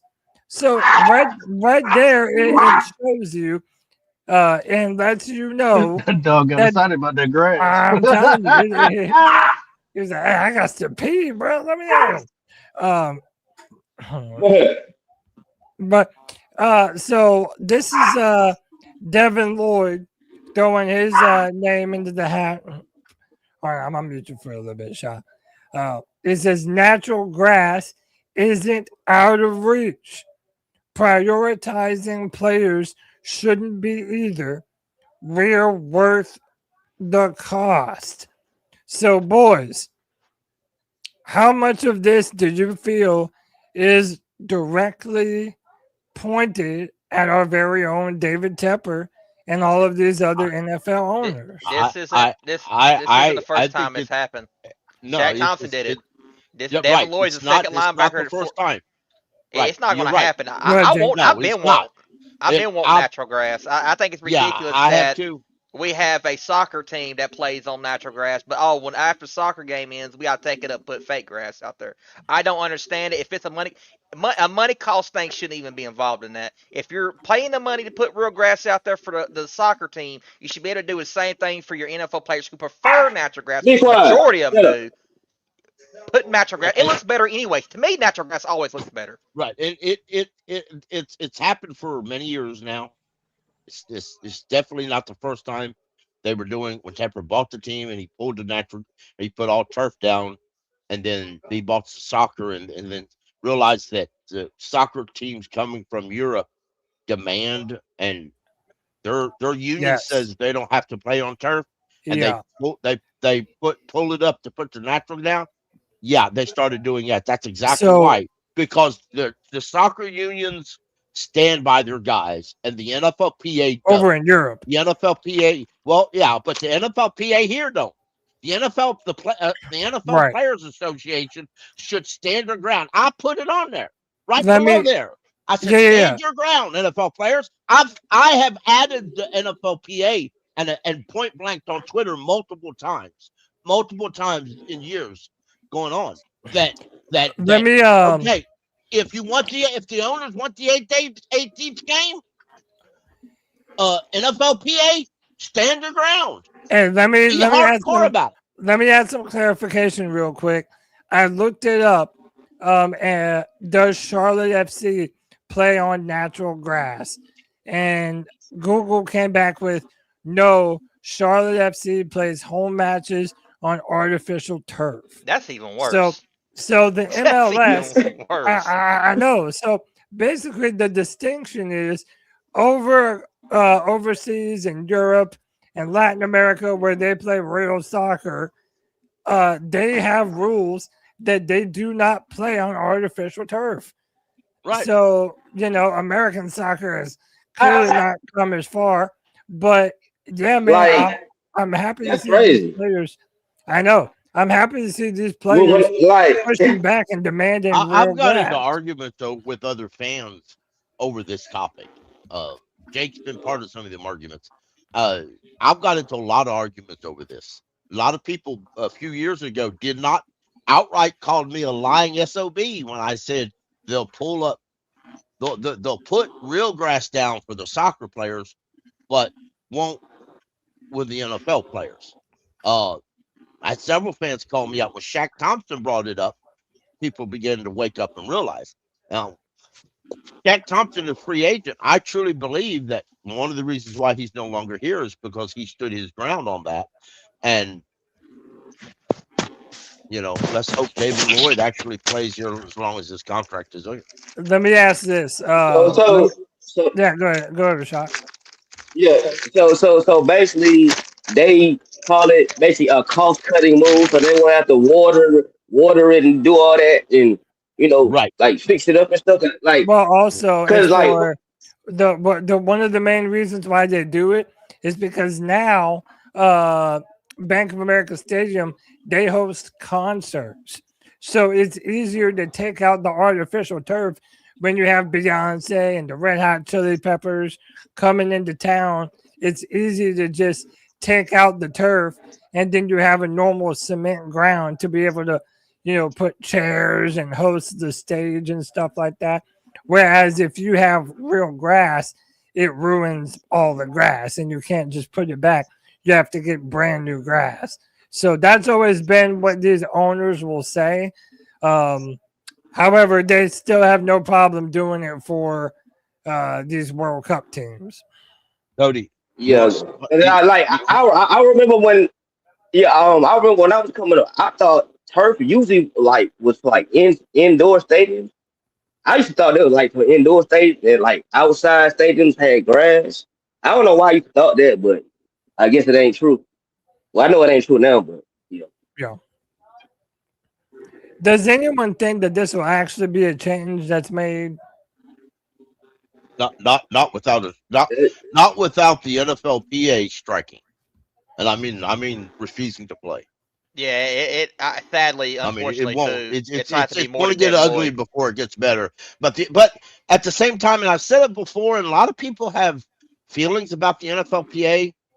But y'all would need to understand that the top guys on the NFL Players Association have been charged with fraud because they're stealing from the players. So let's understand that. Let's also understand that if the last several negotiations with the NFL Players Association, the NFL says, open your pocket and you slide a bit of cash in there. And, all right, you're good. Whatever you want, go. That's how it works. Not only that, we actually came, a long way when it comes to natural grass. Like there's grass out there that holds up well against all elements, not just the cold. I mean, the hot, the heat. Maybe we're going through a drought, which we are in the Carolinas right now. Really bad, is the really bad drought. There is hybrid grass out there that can stand up to all the elements. I really do think it comes down to a cost situation. Like Cody said, they have to take it up, they got to roll it up, get it back out there, and once the concert ends, they got to roll back the new one. New grass out there, and it just costs money. But that's sad that it comes down to a money situation when the majority of your players want to play on natural grass. Yeah. yeah. Cause Jerry Richardson always had grass. Then he always play on grass. Yeah, Yes. Jerry Richardson did. always had grass, and he always was opposed to having outside events other than football. He never wanted to do concerts. Yeah, yeah. That's a recent thing under David Tepper. Yeah. Man, it's just crazy to me that they couldn't figure out some better way to do this, man. Dude, partner with some side company in the Carolinas, give them a big deal, and just make this happen, man. I don't know. There are stadiums out there. Not all of the NFL stadiums are in grass or in this. There are stadiums out there who tried. The Steelers have been turf for years. They're going back to a different style of grass because their players are demanding it and everybody else is demanding it. So they're going back to that and hopefully see if the different style of grass is working. Listen, if Europe can do it, why can't we? I don't think the technology is not there to get it done. I just think the NFL owners just want to be cheap. They don't want the technology. They like how it is. It's just I wonder how much like it would actually cost them though. I wonder how much it would actually cost every individual owner just to do that. Like it probably like $25 to them, like $25 or $50 to them. So but they don't want to do it. I asked Grok AI how much it would cost David Tepper per year to make sure that every single NFL game had real grass. And I believe it said somewhere in the ballpark of $5 million. Which that's I got nothing. $5. Yeah, that's what I'm saying. Like That ain't $5. nothing. I'm gonna do it one more time. They would Let me get see. that money back in concession sales, concerts that they throw, all and everything, any kind of event they do. So I mean, like I said, it's a money situation, man. They don't want to pay that $5 million. Is what it is. Hey, Cody, do Grok? Do you got to pay for Grok?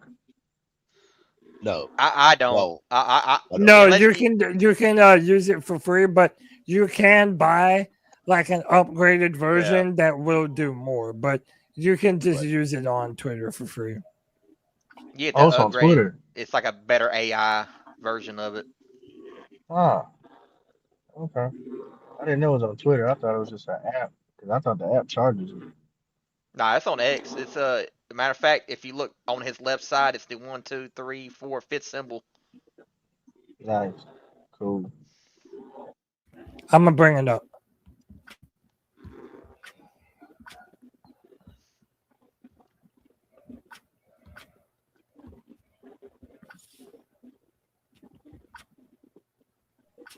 Yeah, it's Oh wow, even less. So look, I said, how much would it cost Carolina Panthers owner David Tepper to have natural grass for every Panthers game in 2026?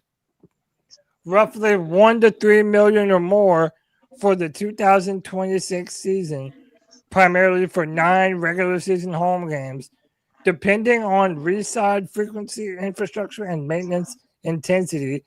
This is an ongoing annual expense rather than a one-time cost, and it would represent a significant added commitment for owner David Tepper given the stadium's heavy multi-event usage. Bank of America uses field turf installed ahead of the 2021 season, Panthers games, Charlotte MLS matches, concerts, college and high school football, and other events, potentially to 20 to 30 pro level events per year. It previously had natural grass, but switched for consistency and cost. I wonder what the percentage that he gets off of every concert and event that he hosts there. Because he doesn't own Bank of America. It ain't like he owns it. Yeah. They have a contract. But I wonder what percentage does he get? Unless it's hosting for a the event. charity, I'm pretty sure he gets a good chunk of it. Do you want me to look that up? Yeah. Who is the new Panthers ESPN beat writer? I don't think we have Well, one. they Right ain't now. announced it yet. It's me. Yeah, It's me, Rashad. Yeah, It could right. be any. It could be any of us. I guarantee you can write an article better than that SI article we just looked at. I'm Oh still yeah. putting Bryce at 30. I'm joking. Oh, hey. Yeah, Oh, hell it's gonna be no. all capitalized. It's gonna be like no That's wild optimism right for there. Bryce Young. Oh god, that's hilarious. I'm joking. So Grok says there are no publicly available exact figures for David Tepper's Tepper Sports and Entertainment direct profits or revenue specifically from concerts and non-NFL events at Bank of America Stadium. TSC does not break out these numbers in public financial disclosures. NFL team venues are often opaque beyond high-level aggregates and stadium event details. Rent, facility fees, concessions, parking, and merchandise shares vary by contract and are typically confidential. Yeah, if he don't have to Yeah. release that information, then you're not gonna find Yeah, it. They don't want you clocking his money and to figure out that for tax purposes and everything else. Yeah. I figured they wouldn't tell you, but I was curious. A 2023 study commissioned by TSC estimated the stadium's total annual economic impact at $1.1 billion, including the Panthers $706 million, Charlotte FC $234 million, and other concerts and events estimated at around $170 million, supporting 9,000 jobs, $54 million in taxes. This reflects broader visitor spending, hotels and restaurants, not TSC's take. economists often view such figures as inflated. Just reading here on Micron, it says for the 2026 World Cup, FIFA spent millions across multiple NFL values to make the switch. They brought grass in themselves, with each fresh grass shipment running about $250,000. That's a different ball game though. That's the World Cup. That's Right. countries watching. That's Right. different. Right. But But it also, says you're here, only it says doing here it for only doing it for as long as the World Cup is in town. Right. It says here that over to Sunday. actually make the switch to grass isn't that much for NFL teams. He said by the time a fresh field runs 300 to 500,000 each time you replace it, the initial cost isn't that much because roughly you get 850,000 per field by the time you add your drainage, your twinks, and your tweaks and your irrigation and all that. But it's freshly every time you replace it, and most NFL teams replace their grass fields a couple times a season. You're looking at 300 to 500,000 every time they replace it. Hey, Troy, I'm ready for that Week 1 Indiana Bears matchup. I can't wait. Who? Yeah, Troy on Twitter says, "Can't wait to see y'all whine after losing to the Bears." Cody, can I ask you a question? Sure. And you can say yay or nay, and I respect anything. Do you want to talk about that lawsuit against Tepper Sports and Entertainment today, or do you want to wait till you can study more on it? I don't even know about it, so I will decide to wait until we can. Yeah, you have to read until it. I know more. Did that happen today? I'll send it to you. It's on. I'll send you a Charlotte Observer post. It got posted y'all, today. if this is true, this could be. No, I'm not going to say anything. I didn't get to read all through it. Don't want to throw it. Let me just say, you might get your wish, Pop. It's groundbreaking, and I'll tell you what. I'll put the link to a free article at the Charlotte Observer in the chats, and y'all can read it for yourself. Let me ask you this. Let's stay right there for a second. If he had to walk out the building, who would you want as the next owner? Let's just play make believe. It would go to Nicole, because unless she's involved in it, he just turn over everything to her. What? Yeah, but he really. I know what you're saying. I don't think he could do that. She works. The lawsuit itself is against Tepper Sports and Entertainment. She's vice president of Tepper Sports and Entertainment. Yeah, I think it's in her name too. So it would include her.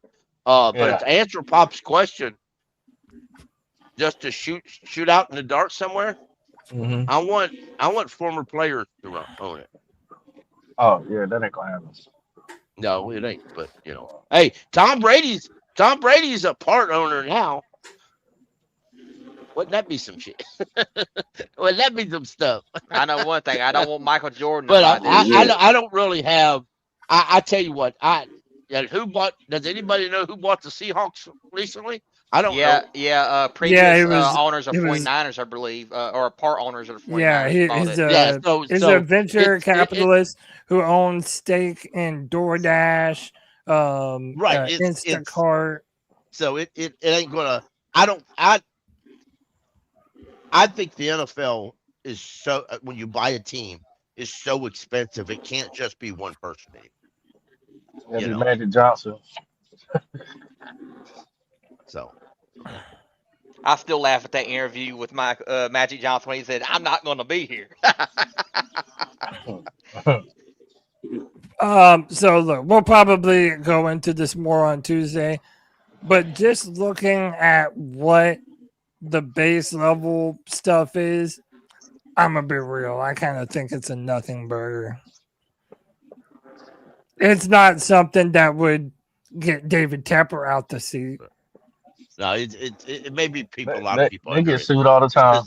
It says. Meanwhile, Dustin Swinehart, allergized. So listen. I'll just do this. I'll just read the first paragraph, and then that's all I'll say, just so that way people understand what it is. The first person hired by Charlotte FC has filed a discrimination lawsuit against the soccer team and its parent company, Tepper Sports and Entertainment, claiming he was wrongfully fired in 2024 for an email that offered Bank of America Stadium suite to a family as a goodwill gesture. Meanwhile, Dustin Swinehart alleges women were not reprimanded for using racial slurs or being publicly intoxicated and rude. So basically, Tepper Sports and Entertainment, they will get the opportunity to argue their case and say what this guy did to be fired, and they'll probably just end up settling out of court, bro. If Yeah, I'm being real. especially if you got some Yeah, evidence. yeah. What? Yeah. Sounds kind of petty to I me. mean, Whatever. Yeah, I like mean, it is. I'm not trying to throw shade or nothing, but the Charlotte Observer link doesn't even have a single like or retweet on it. It's not a. It's not a big news story breaking right now. But I don't know. We'll have to see. Maybe we'll talk about it a little more in depth on Tuesday. But for right now, to me, this is just like the headline on the tweet says Tepper Sports is broken and favors women. So, like, I feel like in today's climate, favors women. Like, that's about as tame of a headline as you can come up with. But well, I mean, I don't know, Robert Kraft said today when he was talking about Mike Vrabel, he said nobody's perfect. Basically, is what he said. Right. I mean, hey. If I had a coach that brought us to the Super Bowl, I'd say that shit too, people. Man, that story was so blown up. Man, I got tired of seeing that shit. I know. I'll be honest. I did too. I really didn't care. I mean, Yeah. they're human.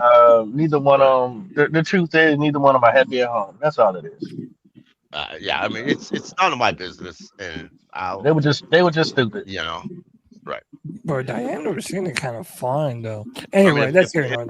If I was Diana Rossini's I mean, I'm just saying, bro. Diane, if I was Diana She was Rossini's throwing husband, it around. I would, and I just say this, and no, fuck it. I would take my kids and have a DNA test run. Exactly. I definitely would too, because I heard her son's name is got the same name. Yeah, exactly. You look at his kid, you look at the boys, and you look, That's who I feel sorry about. I feel sorry for the kids in that situation. That's horrible. Right. But then remember, they were on a cruise, her husband and her, like a week or two ago. So apparently they're chilling. See that you, well, the cruise they know how to be cordial. Anyway. It doesn't. Yeah, it might be. You go your way and we'll go our way, and we'll meet in the middle. Literally. Oh man. Well, all right, boys. Real quick though, Cody. I got one more thing I want to ask you. It's simple, real simple. Somebody help me understand. We play the Cards here later. Why did the Cardinals start their training camp today, and the Seahawks? And I love it. We have to wait till next week to start our training camp, and we're playing in the same game. That's been happening. I don't know why though. I mean, you can only if we're playing at the same exact time, we should start our training camp together at the same time. Well, you can only practice a certain amount of days, right? You're limited to how many. Right. Well, pads. I know full pads. You're limited for sure. I remember that. NFL making it. John Ellis posted that. I think he shared the schedule for training camp, and I said that they got too many off. They got too many breaks. Yeah, I've seen that. And it's the Cardinals. They need all the practice they can get. They need to go. It's what I say. So I told them they got the worst franchise ever. Too many walkthroughs. They need to do 2-a-day practices. Practice twice a day. Yeah, they get a week ahead. Sunday. Whatever. Yeah, they're still gonna be ass. Jets are pretty bad too, though. I will say. Yeah. They get paid the money. Be all right. Well, y'all, I'm out. Yeah, we're about to get on up out of here. I'm gonna let everybody get their final words for today's free for all, and we will see y'all Tuesday night for another edition of the C3 Panthers podcast. Pop, tell them where they can find the new show on YouTube, bro. Yeah, the fans don't keep hitting my my my channel. Oh Uh, shit. yeah, they got me. I think some of it's up and some and a little bit. Yeah, I got hit last time I went live. I had to talk to you behind the scene of what not to Yeah, do. text me. And but man, yeah. Look, I'm a Panther fan trying to talk to Panther fans and anybody else that want to just come talk football. I don't do very long shows. I'm trying to do at least one a week. So I'm trying to go live again next week. I got a good topic to talk about next week where, yeah, I'm gonna put the whole division on blast. And yeah, man, you can find me at put them paws on them. I'm a small channel, so you might have to put at and then put the paws on them.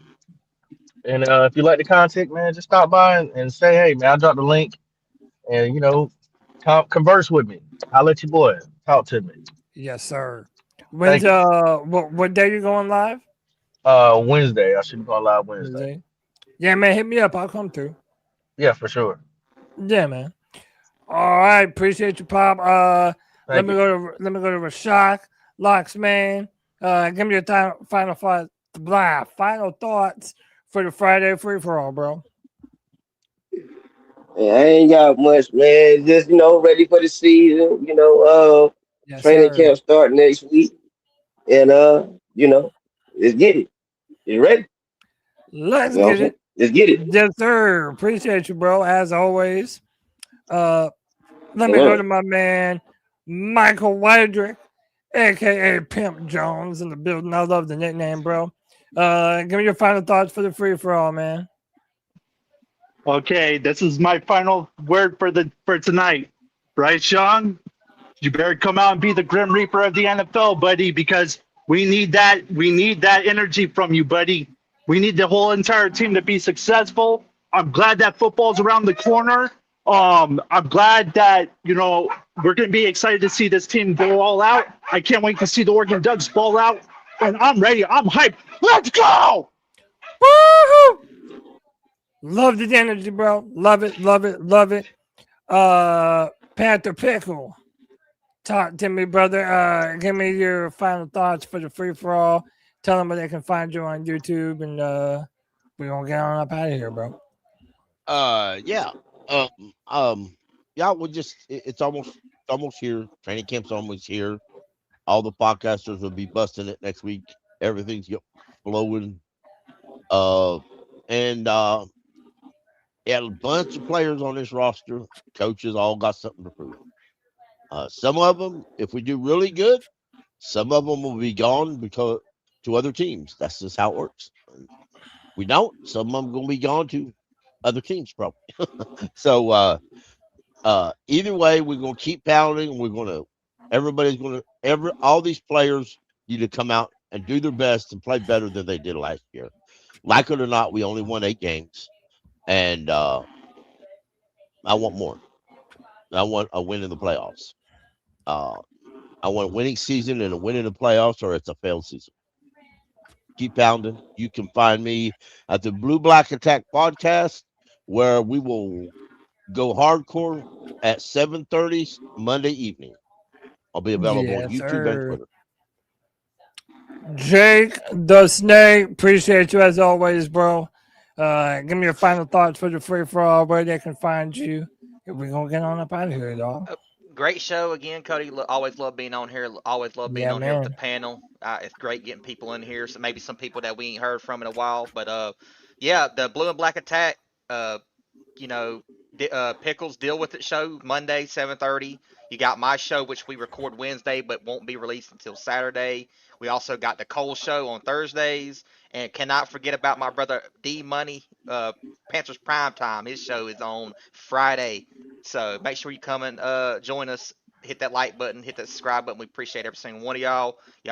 Football's here next week. Pads are off. I can't wait. Keep pounding, y'all. Let's go, everybody. Have a wonderful evening. We appreciate you spending your Friday evenings with the C3 Panthers podcast. Hit that like, hit that subscribe, hit that notification bell for every single time that we go live. We'll be back this Tuesday for another edition of the C3 Panthers podcast. Everybody have a wonderful, happy, safe, and blessed weekend. Until next time, keep pounding.